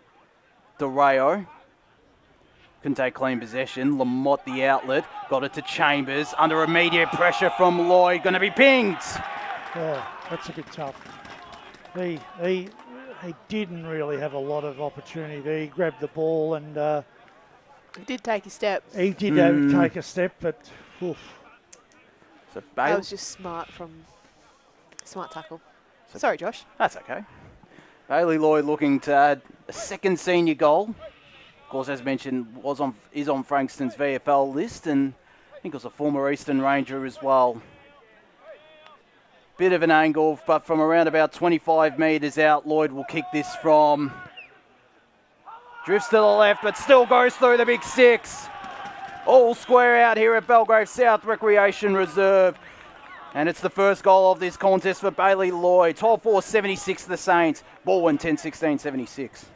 Well, did I say that we might get a kick after the siren for a win? I reckon I'm looking okay at the moment. I know we've got a bit of time to go, but look, that's an important goal. You can see the energy from them. Are you the Oracle today? Yeah. Always, mate. The under-19s game this morning here was won on the siren, 11-8 apiece. Ooh. So back in the middle it goes again. Is there a quick answer for the Tigers? There's Lever. Handballs it off. Going forward there, Stefanovski. How is there a winner in 11-8? Sorry, yeah, I just realised I had to correct that. A draw. Inside 50, Tilly came off hands. Yeah, that made absolutely no sense to me. You can't just leave us hanging like that. I was waiting for the call. So we'll get a boundary throwing inside 50. Sorry, I've just blanked out there. I was ignoring you guys as I was following the play. As the ball brought back into play, Tucker tapped down. And across the line it goes. So we'll get another boundary throw-in 4 minutes into this last quarter. All tied, 76 apiece. Thanks for joining us on Radio Eastern or Facebook and YouTube. Now I just feel like you're filling in times that we don't say absolute rubbish. Right forward pocket this ball is Yannick the tap down, deflected to Oakes, who is going to get a free kick. Oh. Was it a push? The umpire signalling push in the back. And Nathan Oakes has a chance to add his third of this contest and to give Balwyn back the lead. Got a little wry smile on his face too, Oakes. I think he's happy to get that free kick. As he comes in now, and he hits the post. Gee, that's a shank. Just a little bit too casual with the kick then, wasn't it? 10-17-77 Balwyn, South Belgrave 12-4-76. They still hit the front though to the Tigers at the 5-minute mark of the last quarter. They've missed some gettable shots today, and the faithful over the other side of the ground enjoyed that one. They let him know. Oh, absolutely. His kid, the long kick out of defence, came through hands towards the boundary line. Could be a good result here for South Belgrave. Schreiber. They're probably 20 cans deep, I'd say. If you have a look at the goalposts, they're painted red, black and white, but the black looks like it's see-through. It does too, doesn't it? It would still be the top of over the top of the post, wouldn't it? Tucker, his kick cut off by Jordovic. Jordovic slams it on the boot towards Tillich. Over the top was Ryan. Lucky not to give away a free kick. Kidd, his handball cut off. Schreiber involved again. This time gets it out to Jordovic. Jordovic back inside 50, was looking for Oakes. I really like the way that South Belgrave have adapted their game plan to, also lengthen the game out. But what it's allowed is a bit more free-flowing footy for Balwyn to be able to come in and move the ball forward quite easily. So there should be a couple of goals, both sides, very contested sort of game. It has, and Jordovic been one of those players who've been impressive. Is this still inside forward 50? Came off the boot of the Tigers. Schreiber, so it'll be a free kick here for the Saints in the back pocket. Calvin DeRayo. Looks to go a dangerous kick. Jordovic's around this. Flew, couldn't complete the grab. Pappas is there to mop up. Tapped it to his teammate, and Schreiber was locked up immediately by Jack Myers and Sam Muirhead. Myers, his first senior game of the season today, as Tucker won the tap down and took it out of ruck in the process. A tripping free kick found for the Saints, who play on immediately. Hollier dashing through the middle of Belgrave South, heads in the Ghana direction, going up against Ned Lamont. Lamont did really well, got the handball over to Isaac Barry. Barry's kick was smothered. Dareo, who was taking that kick before in the defensive 50, turned it over. Urban got it in the direction of his teammate who was locked up. That was Stefanovski, and applies the tackle again to Alex Urban, right in front of a fair few South Belgrave supporters out there who they're vociferous. Yes. Vociferous, that was your word this morning. The quite vocal at the moment is Miller, not pinged for holding the ball. What does that mean? It has the word voice in it. So ball up on the far side here. They're getting loud over there as a free kick this time going the way of the Saints, going to Tucker. Yeah, that was a clear free kick. He didn't even look at the ball when he went up. They look to play this on straight away in the middle of the ground. The mark is taken by Tyrus Liu. He's looking for the hands off. He points towards the goals. He's a long way out. He's called to play on. Has to put it up towards the top of the square. A lot of Balwyn numbers. Smith was there. Out the back, Silvani. Under a bit of pressure. His handball wasn't the greatest. They may get themselves out of a bit of traffic there. Turned over. Simonson gets through two Tigers. His handball, though, out of bounds. Just feel like one of those players is going to have a moment. Just Simonson, just Smiths, particularly in that piece of play. 8.5 minutes gone, fourth term. 1 point in at 10-17-77 Balwyn, 12-4-76 South Belgrave. We're just on the edge of the South Belgrave forward 50. Schreiber off the boot, straight into Tucker. Back under this one again is Urban, who's been everywhere. In and under. Get another stoppage. It's been interesting watching Schreiber's game today, playing a different role, having to be in the midfield there. Still been prominent as Tucker won it down. DeRayo runs onto it under immediate pressure. Umpire calls for it. Former media manager Matt Foddy must be around. The lights have come on. Yeah, they actually have out here at Belgrave South. It is starting to get a little bit darker as DeRayo got the handball allowed, not to his intended target. Schreiber read it best. Lou read Schreiber's handball as well. Goes to the hot spot where Smith is, but was outmarked in the end for Ben Silvani, who goes out wide. Kick was spoiled by Kai Windsor, who's also had his moments today. Kicked the one goal as well. the brother of Caleb, and forces a boundary throw-in. Still an attack for South Belgrave. They trail by a point in this contest at the 9.5-minute mark of the final term. Miller up against Lou. It's Miller who took it out of ruck. Lou immediately wrapped him up. And another forward 50 stoppage for the Saints, or thereabouts. A big opportunity here for them to hit the front for the first time in what would be a while since the second quarter. As Urban's locked up by Griffith Julian. He's done an enormous job, hasn't he, Urban? He's just been at the bottom of everything. Man, absolutely everywhere. Schreiber, his kick was affected. Now Urban on cue, sends this one out of defence, slipped through the hands of Boyd. Muirhead's given away a free kick in the back. It's a Boyd now for the Tigers. Can they get something going? Lead this game by a point. It's been a long time since they've kicked a goal. Have not kicked a goal in this second half. As that ball goes out of bounds, they've kicked 0 goals 7 since half time. As we're on the far side of this ground, 10 coming up to 11 minutes gone, fourth term. The Saints with the only goal in this final quarter. Tucker and Boyd. Boyd wins out, did well. Handball to Schreiber. Schreiber inside 50.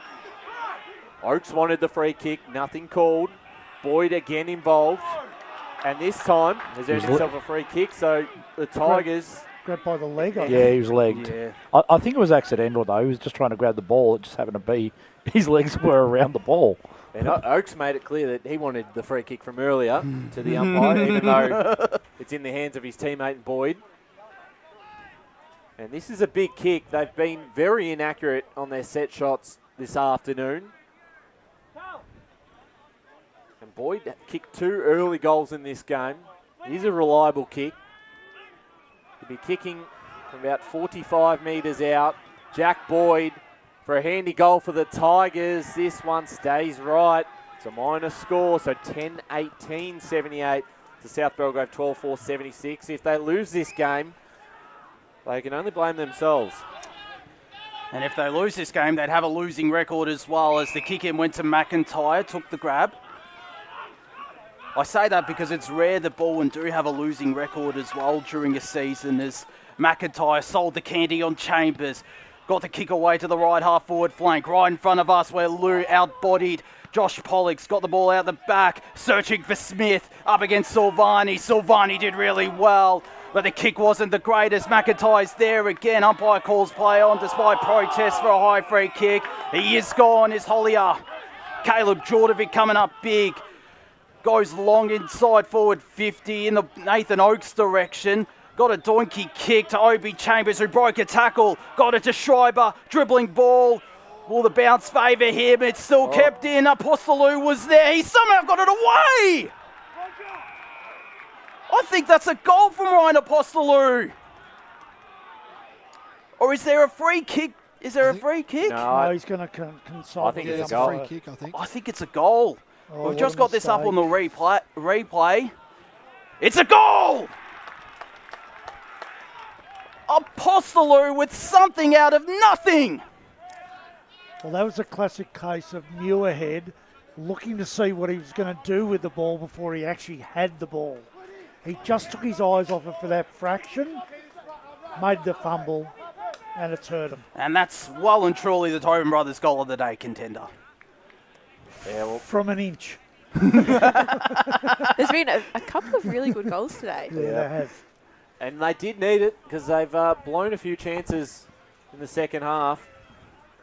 And they just get that one through and just gives them a little bit of breathing room. Back to 8 points, still not over yet. 13.5 minutes gone, final term. Can South Belgrave get the response? Back in the middle it goes again. It's Lever with the handball. Was looking for Lamont, went backwards. Wise can pick it up. Wrapped up by Greaves. Great tackle. Well, they've got a spare down there in the back now as well. So obviously they're going to be trying to maintain possession and lead as much as they can. Looks like Josh Pollux is playing that loose, man. Tucker in the ruck has given away a free kick. So the Tigers, who lead this game by 8 points, 11-18, 84 to 12-4, 76, now have possession of the football on the wing. The target there was Carlin. Saints have held this up. Simonson with the tackle on Lever.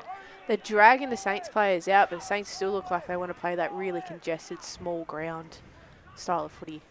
Tapped down again by Tucker. Simonson involved once again. The handball over the top. The Greaves slipped over. Across the boundary line. Lamont keeps this one in for the Tigers. Kicking towards the middle of the ground. This is a big ball to be won here. Came off hands. Grabbing it first here to the Tigers. The handball cut off by Liam Kidd. Bit of a scrappy play here as Braden Ryan ends up with it and sends it inside 50. Overdid the kick and Pollock's out the back, takes the mark. On this broadcast side, tells his teammates, I'm looking to slow the tempo down, and rightfully so. They hold an 8-point lead at the 15-minute mark of this last quarter. Goes to this broadcast side wing where there's a big pack. South Belgrave have the numbers out the back. Hollier dishes off the handball, and it was a good one to Windsor. Windsor with the dabbing ball.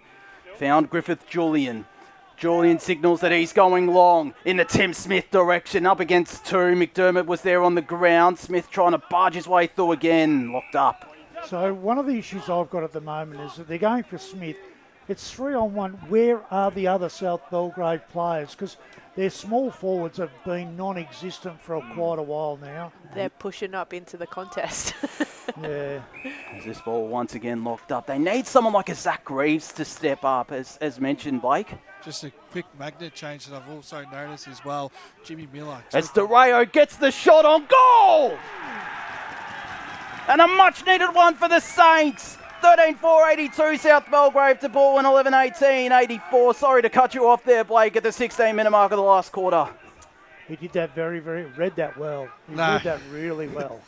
Josh, you get excited with goals, but Jimmy Miller, just watch out for this one. I think he's going to go deep full forward, send him in the ruck, send him in the back, so that's a good magnet change, I reckon, by Sando.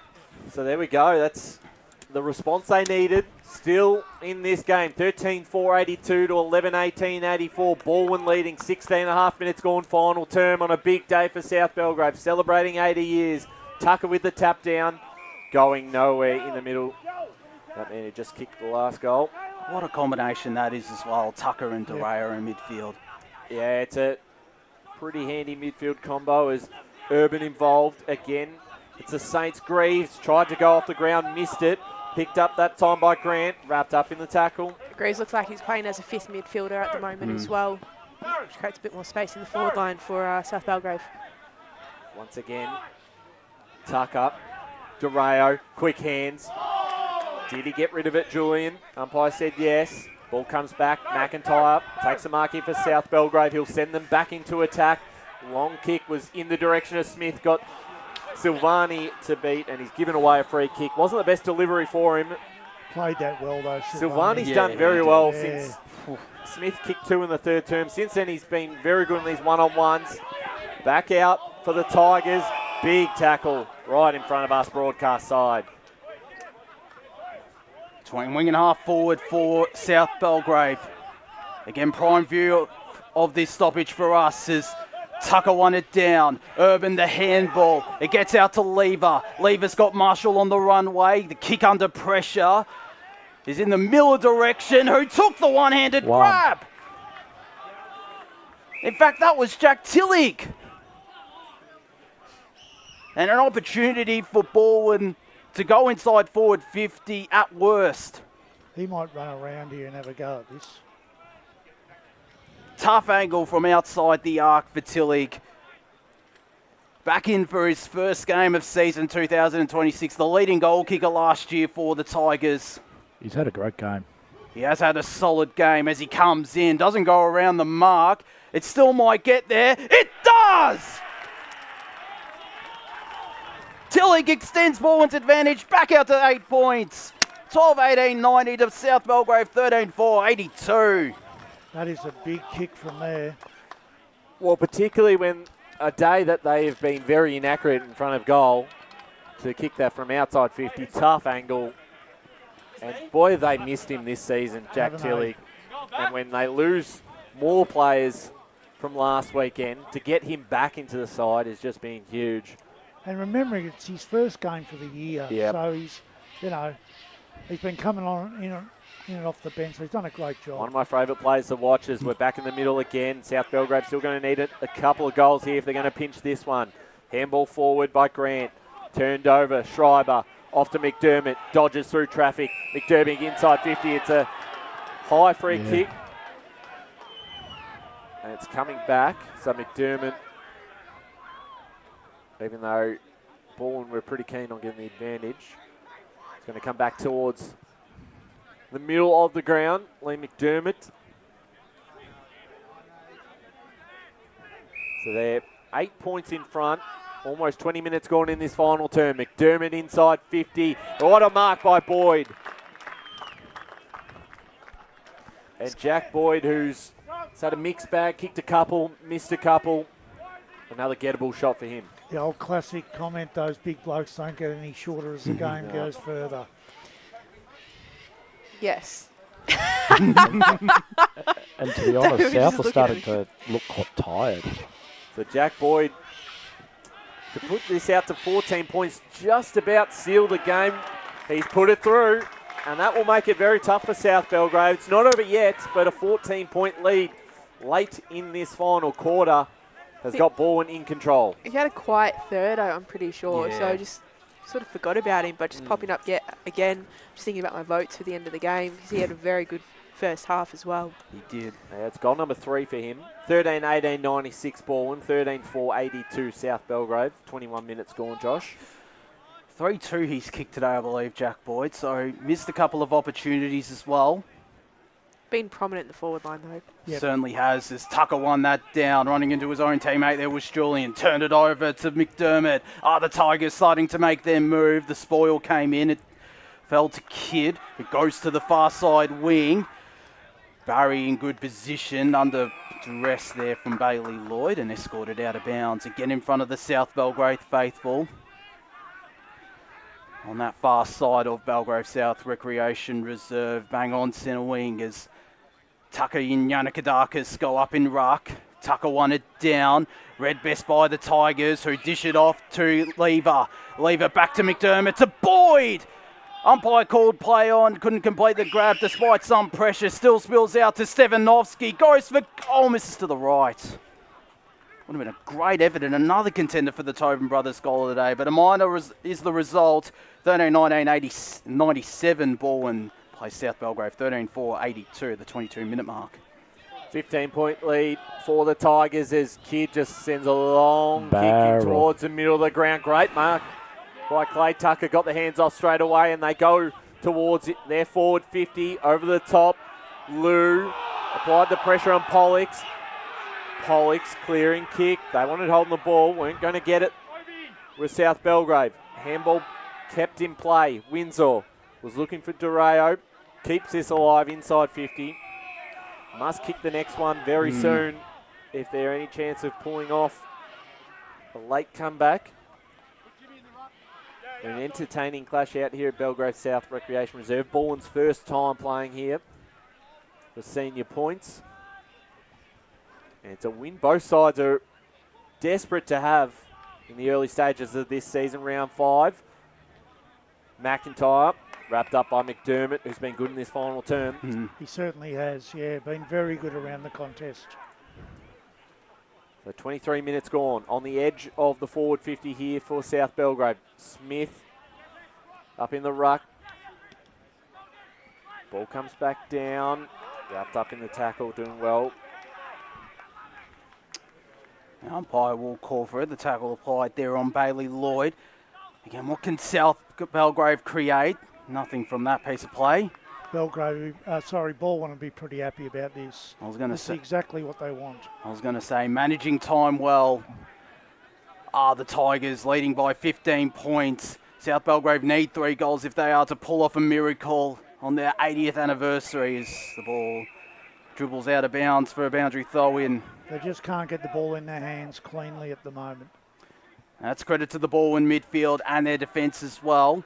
Despite Tucker winning the majority of the hit-outs, they've still done really well as Yannickadakis, I think, won that tap down.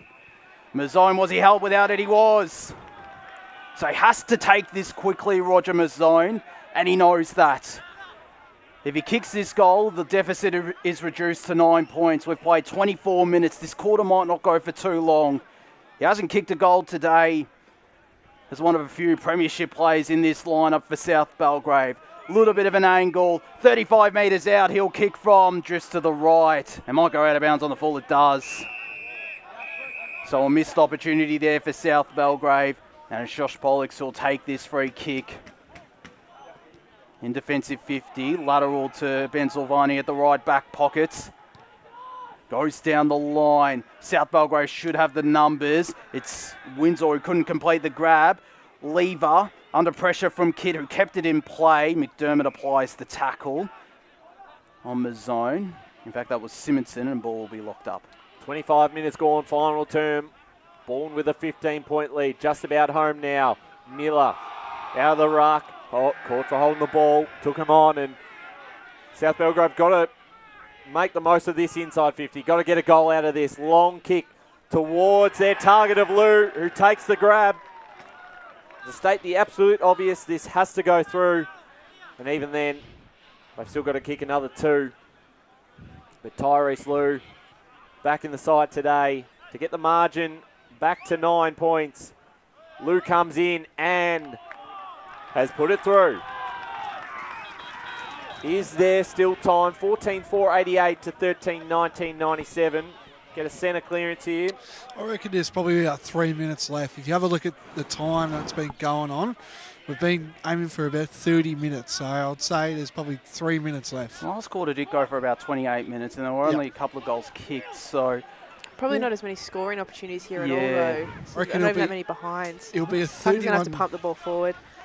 It'll be a 31-minute quarter, I reckon. As ball's tossed back up. Miller won that tap down to Schreiber. Stripped of it from Doreo. Still picked it up. Doreo under a bit of applies some pressure as he forces the turnover. Muirhead dished off the handball to Evans. Evans' handball was an errand one. Balwyn have the numbers. Apostolou inside forward 50. Boyd in a one-on-one. McIntyre did well. Dragged it in. In fact, that was Oaks. Umpire will call for it. You had to kick the football where he was, that boy then. Had to get the ball forward quickly and not a handball turnover. Tucker from behind won the tap down. The handball dished off to McIntyre. McIntyre to Doreo. Doreo to Windsor. They have to get this inside forward 50. Do the Saints. Simonson heads in that direction. Lloyd and Smith are there, but so is Pollux. The brick wall in defence took the grab. Yeah, big mark for the Tigers. Right on time as the siren sounds. They've done enough, Balwyn. 13-19-97 defeating South Belgrave. 14-4-88. A 9-point win for the Tigers. They're undermanned. They've come here and had to do it tough.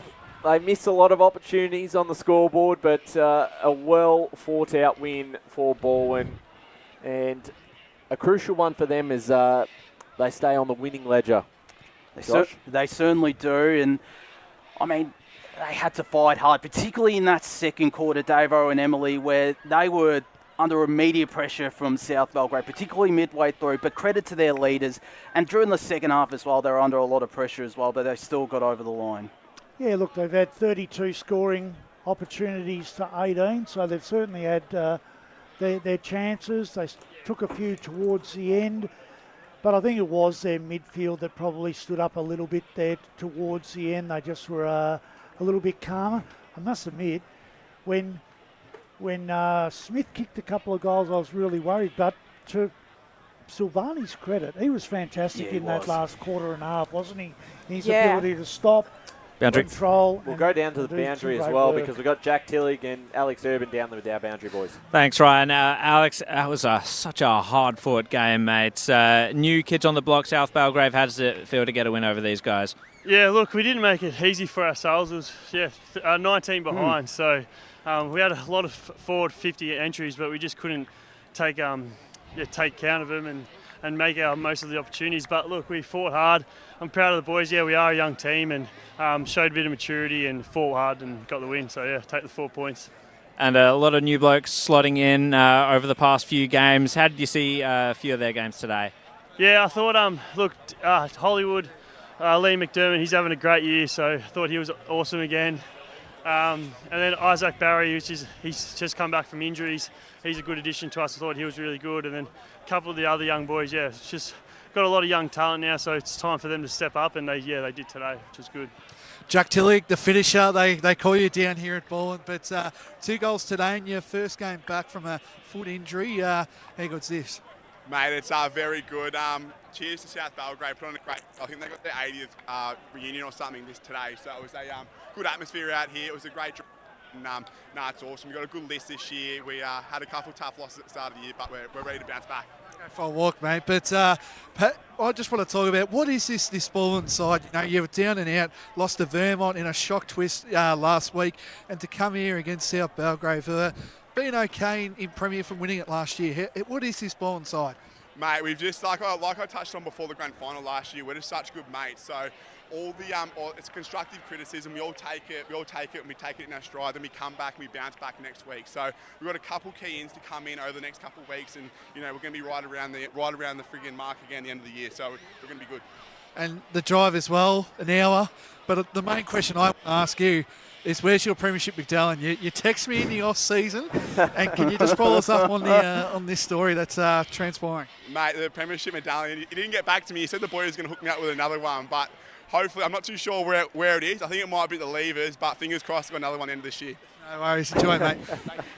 We will. We can. I'm sure we can sort him out and get him a new medal. We're still on to that, but great work and great to see him back out there. Two of the key performers today for the Tigers. As we'll see if the boys can get down to the rooms to get the song, thanks to Tobin Brothers Funerals celebrating lives. But a big win here for Balwyn, 13-19, 97 to 14-488. We talked, and so did Urban, about them probably making it hard on themselves in terms of their opportunities in front of goal. We've also got our awards, which we'll get to after our break. We've got the Tobin Brothers Goal of the Day. We've got the Cryo Stay Young Eastland Best on Ground Award as well. But in the end, I think the better side did win. I think Balwyn potentially could have won this game by a little bit more. I know that's stating a little bit the obvious with the amount of scoring shots more they had today.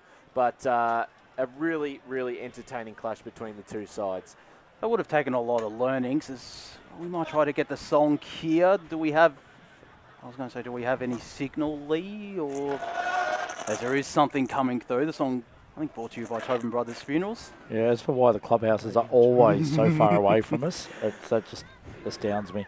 The song's coming in. Songs coming in and out. So do we want to? We might keep on going shortly, and we might try to go to a break shortly as well. In fact, we will go to a break now for the Eastland match of the round. The final one and the final score out here. Balwyn 13-19-97, defeating South Belgrave 14-488. As Sarah opened her best friend Jackie's wedding invitation, she was overcome with a wave of emotion. While her two young boys wrestled on the floor, tears of happiness rolled down Sarah's cheeks as she saw the words she'd been longing to see. Please note, this wedding will be a child-free event. Well, Sarah, looks like we're off to Eastland for a new frock and some heels. And let's book in that babysitter. For all of life's little moments, there's Eastland. Eastland. Live real. Sprained your ankle, bursting through the banner, broke a finger, high-fiving the ruckman, or did you run into the goal post again? For bumps, breaks or bleeds, be seen sooner, close to home at Knox Private 24/7 Emergency Department. The preferred provider of emergency care to the Eastern Football Netball League, you'll generally experience shorter wait times. You don't need private health, but there is an out-of-pocket fee. Be seen sooner, close to home at Knox Private 24/7 Emergency Department, 262 Mountain Highway, Wanturna. Do you feel good about your bank? Because there is a bank you can feel good about. They share their profits to fund big community projects, small community clubs, and vital emergency services. They've given $250 million to help Australian communities thrive. They have all the products and tech you expect from a big bank, with service you don't. It's Bendigo Bank. Feel good about who you bank with.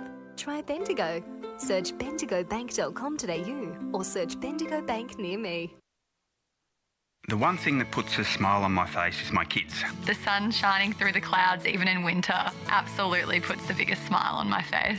Seeing delicious food on the table ready for me when I get home. One thing that always puts a smile on my face is seeing my family. The thing that puts a smile on my face every time is really good music. Just the simple pleasures in life. Beer and remembered for the greatest moments in your life. Find out more at tobinbrothers.com.au. Tobin Brothers Funerals, celebrating lives. At Yarra Valley Water, we know reducing your shower time, or show time, to 4 minutes can save you an average of $200 a year on water and energy bills. Shower shorter. Save water. Authorised by the Victorian Government, 1 Treasury Place, Melbourne. Sprained your ankle bursting through the banner? For bumps, breaks or bleeds, be seen sooner, close to home, at Knox Private 24/7 Emergency Department. You'll generally experience shorter wait times. Knox Private 24/7 Emergency, 262 Mountain Highway, Wanturna. You are listening to Radio Eastern FM 98.1. With live and exclusive coverage of the EFNL football season, bringing you the match of the day with score updates from all divisions. And now we cross to our commentary team for the Radio Eastern 98.1 Match of the Day coverage. Yes, welcome back to Belgrave South Recreation Reserve, and it is full time here. The Tigers winning by 9 points, 13-19-97 to South Belgrave, 14-4-88. A hard-fought win. Very undermanned Tigers side, which we've mentioned a few times today. A lot of guys out of that side that they'll certainly hope to have back if they are to progress to another final series this year and have a real crack at the flag. But 4 points is big with this very young list, and I think they'll be pretty happy to walk away with the 4 points, even though they probably made it quite hard on themselves. Of course, we've got our awards to give out. We've got the Tobin Brothers Goal of the Day. We've got the Cryo Stay Young Eastland Best on Ground. Let's start with the Tobin Brothers Goal of the Day. Now, there was quite a few. Apostolo made it, that one off the ground, which barely got a foot to it, but was a bit of sort of the drought breaker. I think they Jordovic for me. I think Jordovic for me. Jordovic's goal was pretty good. You can also make a case for Sam Pappas as well. Yeah, I had Pappas. Ben McIntyre's goal was also good in the first quarter, but Davo, what's your thoughts? We've got about 4 different names. I thought young Pappas. I thought it was a really good first goal. game. Yeah. I reckon we're going to come on. Look, we've got to be nice here. Doesn't matter. Yeah. Pappas. First goal as well. Pappas. Yeah, Pappas. All those in favour. We'll say aye. No, I'm just making the executive decision. Tobin Brothers Goal of the Day Award, Sam Pappas, congratulations. Our 3-2-1 for the Crow Stay Young Eastland. Now, who's tracking the votes? I'm keeping an eye. Hang on, Blake only wants to track votes because I uploaded a reel on Instagram and he got a bit of love on that, and he just wants a little bit more attention, so he's not doing the votes. This has been a mockery with no one being able to track it properly. Okay. Oh, come on, Jared. No, Brian, you're the media manager. You're the smart man. I don't have to do that. That's why. He doesn't want to embarrass himself in front of the camera. Well, we'll go again. Do it yourself. We'll test we'll test your work, Blake. You can do it. Josh can keep track as well. Here we go. I'll start us off. I had quite a few that I've got my 3 votes locked in, but the 1 and 2 I switched around.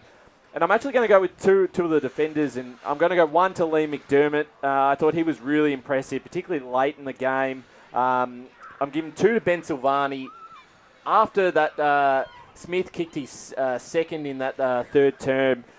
He really, I think, after that, owned that one-on-one battle and defensively was really, really strong. I think he played a pivotal role in Balwyn holding strong in that second half. And I thought 3 votes. I thought for pretty much the entire game, Alex Urban was just absolutely everywhere. Was in and under every contest. So many clearances for the Tiger deputy skipper at the moment with Bolin Smith out of the side. And I think when you look at the amount of players out and a lot of the young players in, I thought he was the key, the experienced player who stood up, and that's why I've given him my 3 votes. Well, you've gone my 3 and 2 votes. I've gone Urban for 3 and Ben Silvani 2, so nice to know that you're looking at most of my votes. I did not even look at yours. Well, that's a first. You always look at Davo's votes. Yeah.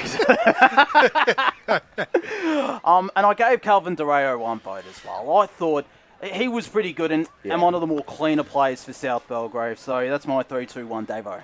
Apologies to Calvin Dureo and apologies to Ben Silvani because I thought they were both fantastic. I've gone 1 vote to Jack Boyd. I thought he was probably the one forward that was trouble with the opposition the entire day. He's kicked 3-2 and he's taken mark after mark up there, so I thought I'd given him 1 vote. I've given 2 votes to Clay Tucker. I thought he dominated the ruck. I thought his ability to control that area was really good. Took some good marks around the ground, and I've given 3 votes to Alex Urban because we talked about a leader standing up, and when they needed someone to actually stand up in that area, while he may not have got a huge amount of possessions, it was his attack on the contest. His voice was fantastic, and I really enjoyed his game. But that's the toughest 3-2-1 I've had to do for a long time. Unless something happens here, I can't see Urban losing the player of the game because he's on 12 votes at the moment. You're calling early there. Yeah. Well, you haven't seen Em yet. She's given 6 votes to one person. Sorry, she's on 9. Sorry, I just reviewed mine. Oops. My God. So, Blake, I need you to pay attention for this one because I didn't do a 3-2-1. Well, you got to do a 3-2-1. I don't care. Don't give me that sass. I got 6 votes. And you can't do 6. I'm sorry. You can say it. No. I'll let you say it. Will ya? Yeah. Stiff shit. The added getting added. I couldn't find a 3. I just thought that there was just too many, so many consistent players across the ground that there was no real standout. So I've given 1 to Smith for playing all across the ground very, very well, even including jumping into ruck. Tucker got 2 for his ruck work and also just the the intercept marks in the back line and playing that spare man down back. I gave Pappas 2 as well, keeping up Blake. Well, you're writing them down. 4, 5, 6 is what I'm going for here. So Pappas got 2. I think that was a really, really great debut from him. Very consistent, really good running patterns off the ball as well. And then I wanted to give 1 to Silvani. So there's no 3. I split up the 3 to another 2 and a 1. There's 6 votes in total. You made it really confusing, but that's okay. Well, if you had just listened and I did give you that warning, then we would be all good. Okay. So it's 1 to Smith, 2 to Tucker, 2 to Pappas, and 1 to Silvani. Okay. Yep. Thank you. No worries. Do you want me to go? Yes. Okay. We appreciate your opinion when it comes to who you've given the 3-2-1 to. I'm going Blake Simonson 1 vote. I thought he was pretty solid for South Belgrave considering kicked 3 goals. I thought he was okay. Box Hill Hawks listed.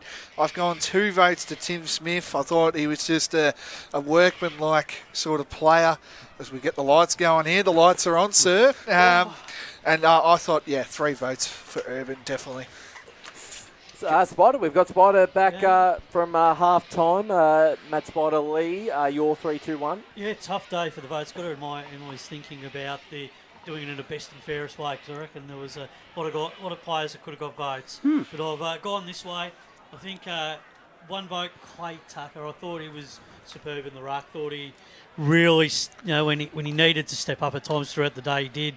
Really, that Julian Miller was an interesting one right throughout the course of the afternoon. 2 votes, I liked Schreiber's game. I thought he was very good, gave him a lot of link up with their transition. I thought he was very important in the midfield, particularly in the late in the second term, and across the third term. And in the last quarter had some really good moments. But I think the most influential player on the ground today, without question, is Alex Urban. So I think he's walked away with the voucher. Well, we've got Jared as well, just to give your 1, 2, 3 as well before we announce the official winner. Well, we can divide our 6 votes equally as much as we want. So technically, I could give 0.136 to every single player on the ground, but I'm not going to do that. We've done the maths. It's on my calculator. Attitude, honestly. Yeah, maths is not my strength, so you got me there, Jared. Well, I've got All a you have to do is calculator listen. on my phone. Usually, I would give points to Schreiber. I usually love his game. Just missed out this time. I've given 1 to Ben Silvani. Given 2 to Ned Lamont. I thought his disposal in the second quarter was excellent. And Alex Urban running away with this. All right, congratulations to Alex Urban, the winner of the Crow Stay Young Eastland Best on Ground Award. We've got that to give out to him. We've got the Tobin Brothers Goal of the Day, Sam Pappas, and I think Blake's going to volunteer to head down to the Balwyn rooms and give those ones out. We've still got plenty of time. What we're going to do, we're going to go through the results around the grounds first, and we'll start with the other games in Premier Division. Roval defeated Blackburn by 45 points, 12-8-80 to 4-11-35. That sets up next week, doesn't Big it? game, 1v2. As the sign, I haven't got it in the car, so just show the Thank you, Blake. South Croydon versus Doncaster East. The Lions 12-14, 86 to 8-7, 55 South Croydon. That game's still going, but that's going to be another win for the Lions. So the Lions remain undefeated. South Croydon still yet to get a win in 2026. Berwick and East Ringwood competitive game out there. The Wickers pushed them today, 11-15, 81 to East Ringwood, 14-12, 96. Again, good signs for Berwick. But East Ringwood remained undefeated. Of course, you had this game here with Balwyn winning by 9 points, and then Vermont defeating Noble Park by 5 points. So they hold on there, 11-12, 78 to 10-13, 73. Now we'll jump into Division 1. There was a couple of interesting results that we're keeping track of today.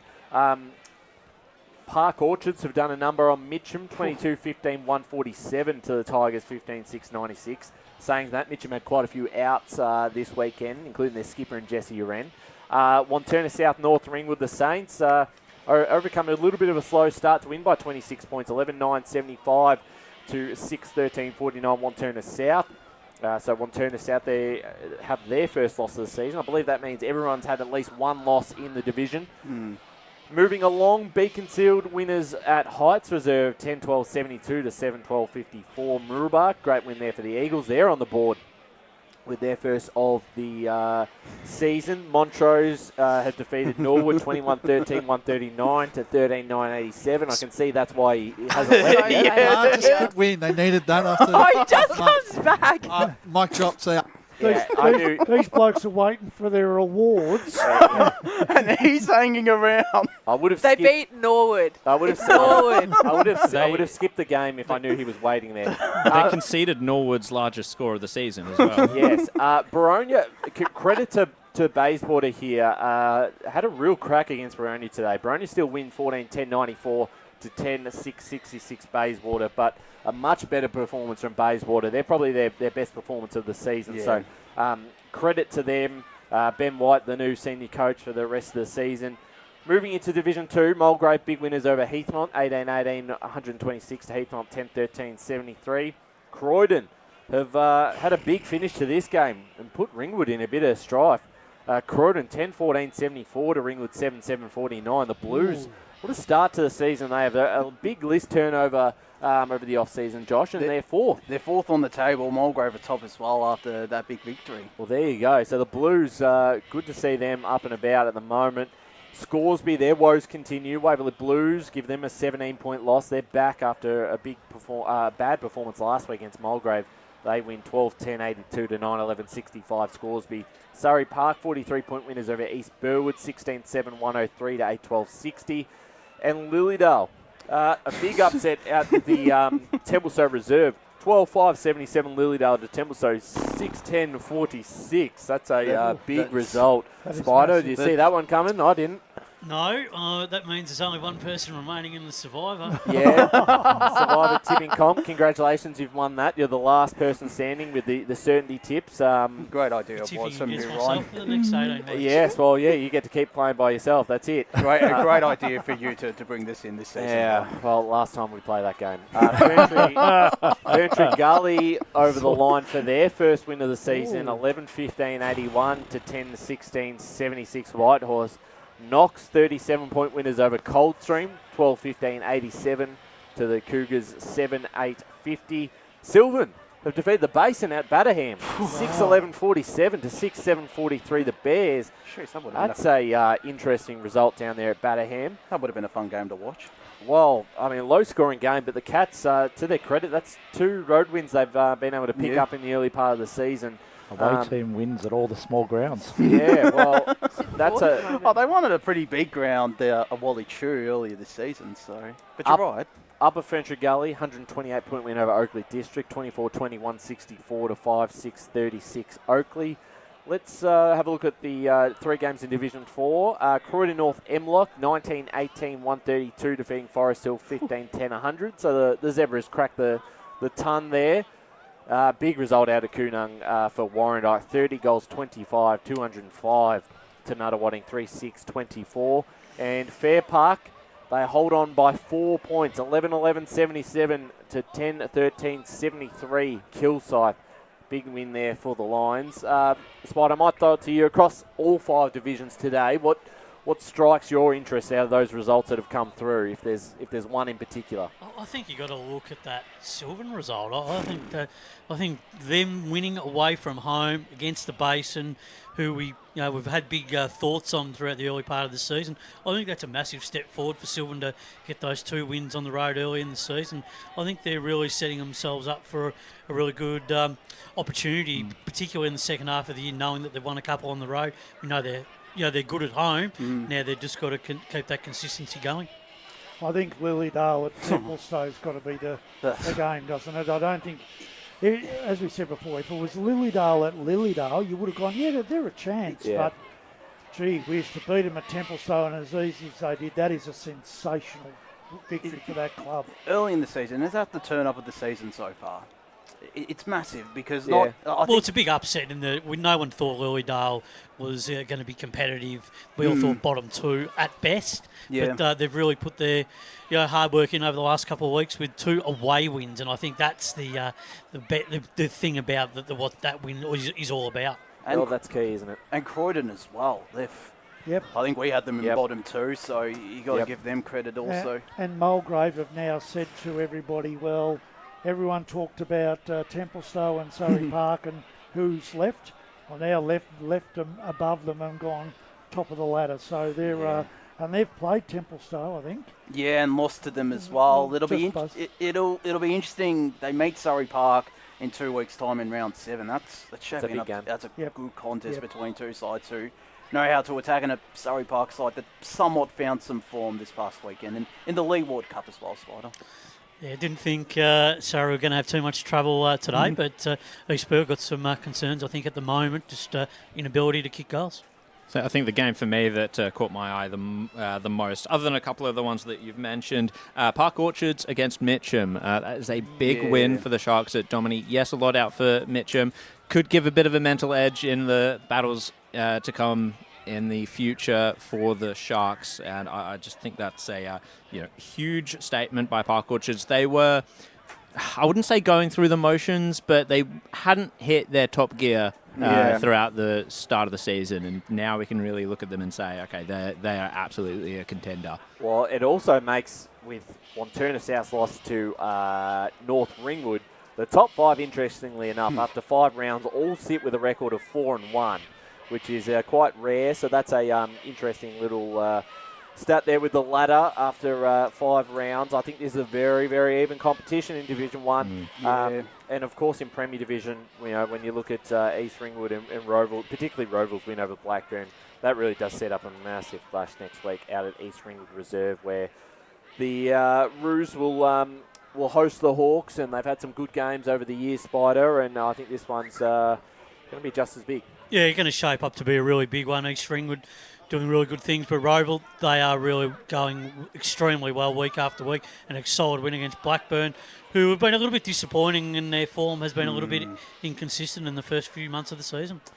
Yeah, it has, and they actually dropped to 6 if you look at the ladder now. Doncaster East, Roval and East Ringwood all undefeated, and then Balwyn's win today over South Belgrave moves them back into 4th position, Berwick 5th. And I think that's why, Spider, when you look at a win like this, undermanned, bit of a banana peel slip game when you look at it, and it's obviously a big day for South Belgrave. So just to be able to walk away with 4 points, I think it's an underrated win, which we might look at the end of the season as a real big result for them. Yeah, I think so. I think Brendan Sanderson would have taken a lot away from this game, and he spoke about that prior to the game in that interview that we had with him, talking about just finding ways today to get the job done and giving those younger players, exposing them to senior footy today. And some of those younger players, they really stepped up to the level throughout the course of the afternoon, so it's full credit to them. And that was credit to their experienced players as well to help guide the way, like a Pollux and an Alex Urban.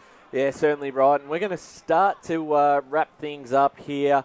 Spider, I'll start with you. Great to have you on pre-game and half-time, and we're actually going to hear from you tomorrow because you'll be jumping on the EFNL Sunday Weekend Recovery podcast. Yeah, looking forward to it, talking through all the games and in full detail, but it was great to be out here today and experience South Belgrave and Balwyn, and what a great setup they've got out here at South Belgrave Recreation Reserve, but looking forward to tomorrow morning. Yeah, certainly right. We've got our two boundary riders who are fiddling around with mics at the moment. Blake, great to have you out here at Belgrave South, and what's on for tonight, mate? Nothing planned. Montrose Disco. That was a couple of weeks ago, Spider. Sure you're not going out to Ringwood somewhere? Nah, nothing planned, but I think one of the boys did have their milestone game, so maybe down there. There you go. Jared Benlin, great to have you on a Saturday arvo. Yeah, thank you very much. It was lovely being so close to the box this time. Usually so far away from you guys if I'm on the boundary. Yeah, it's certainly a little bit of a different view for you guys on the boundary this afternoon. Emily Mackay, great to have you back this weekend. Had the obviously last week you were away, so great to have you back in the box doing the special comments today. Fantastic job. Yeah, thank you. It was just a pleasure as always. And same with Brett Davidson. Great to have you again on a Saturday. Yeah, look, really enjoyed it. Great game of footy, and nice being up here. It does have that country feel to it. You've got the kids on the ground. It's fantastic. So I'm going to enjoy the 47-minute drive home. 47 minutes 47? For you? Really? Where do you live? I live out in Blackburn, so it's a long way to get to there. I rate this. This was 18 minutes from my house. It's very I'm getting a lift. I'm only 27 minutes away. So okay, well, there you go. Took me 3 hours to get in and set the van up yesterday. Josh Ward, great to have you alongside me on the calling chair. Did a fantastic job hosting Pregame, hosting yesterday the podcast. Doing a good job, mate. Yeah, well, unfortunately, it's Mother's Day tomorrow, so I unfortunately have to I say unfortunately. Just kidding. Thanks, Happy Mum. Mother's Day to Mum. It's been a big weekend. So What are you doing with Mum? You taking her out for lunch? Yeah, I'll brunch, and then we're going out to see my grandma in the afternoon. What about yourself? I'm taking Mum out for lunch tomorrow, so looking forward to that. Happy Mother's Day, Mum. I'm sure she's watching on from home today. Yeah. Happy Mother's Day weekend to all mothers across the Eastern Football Netball League.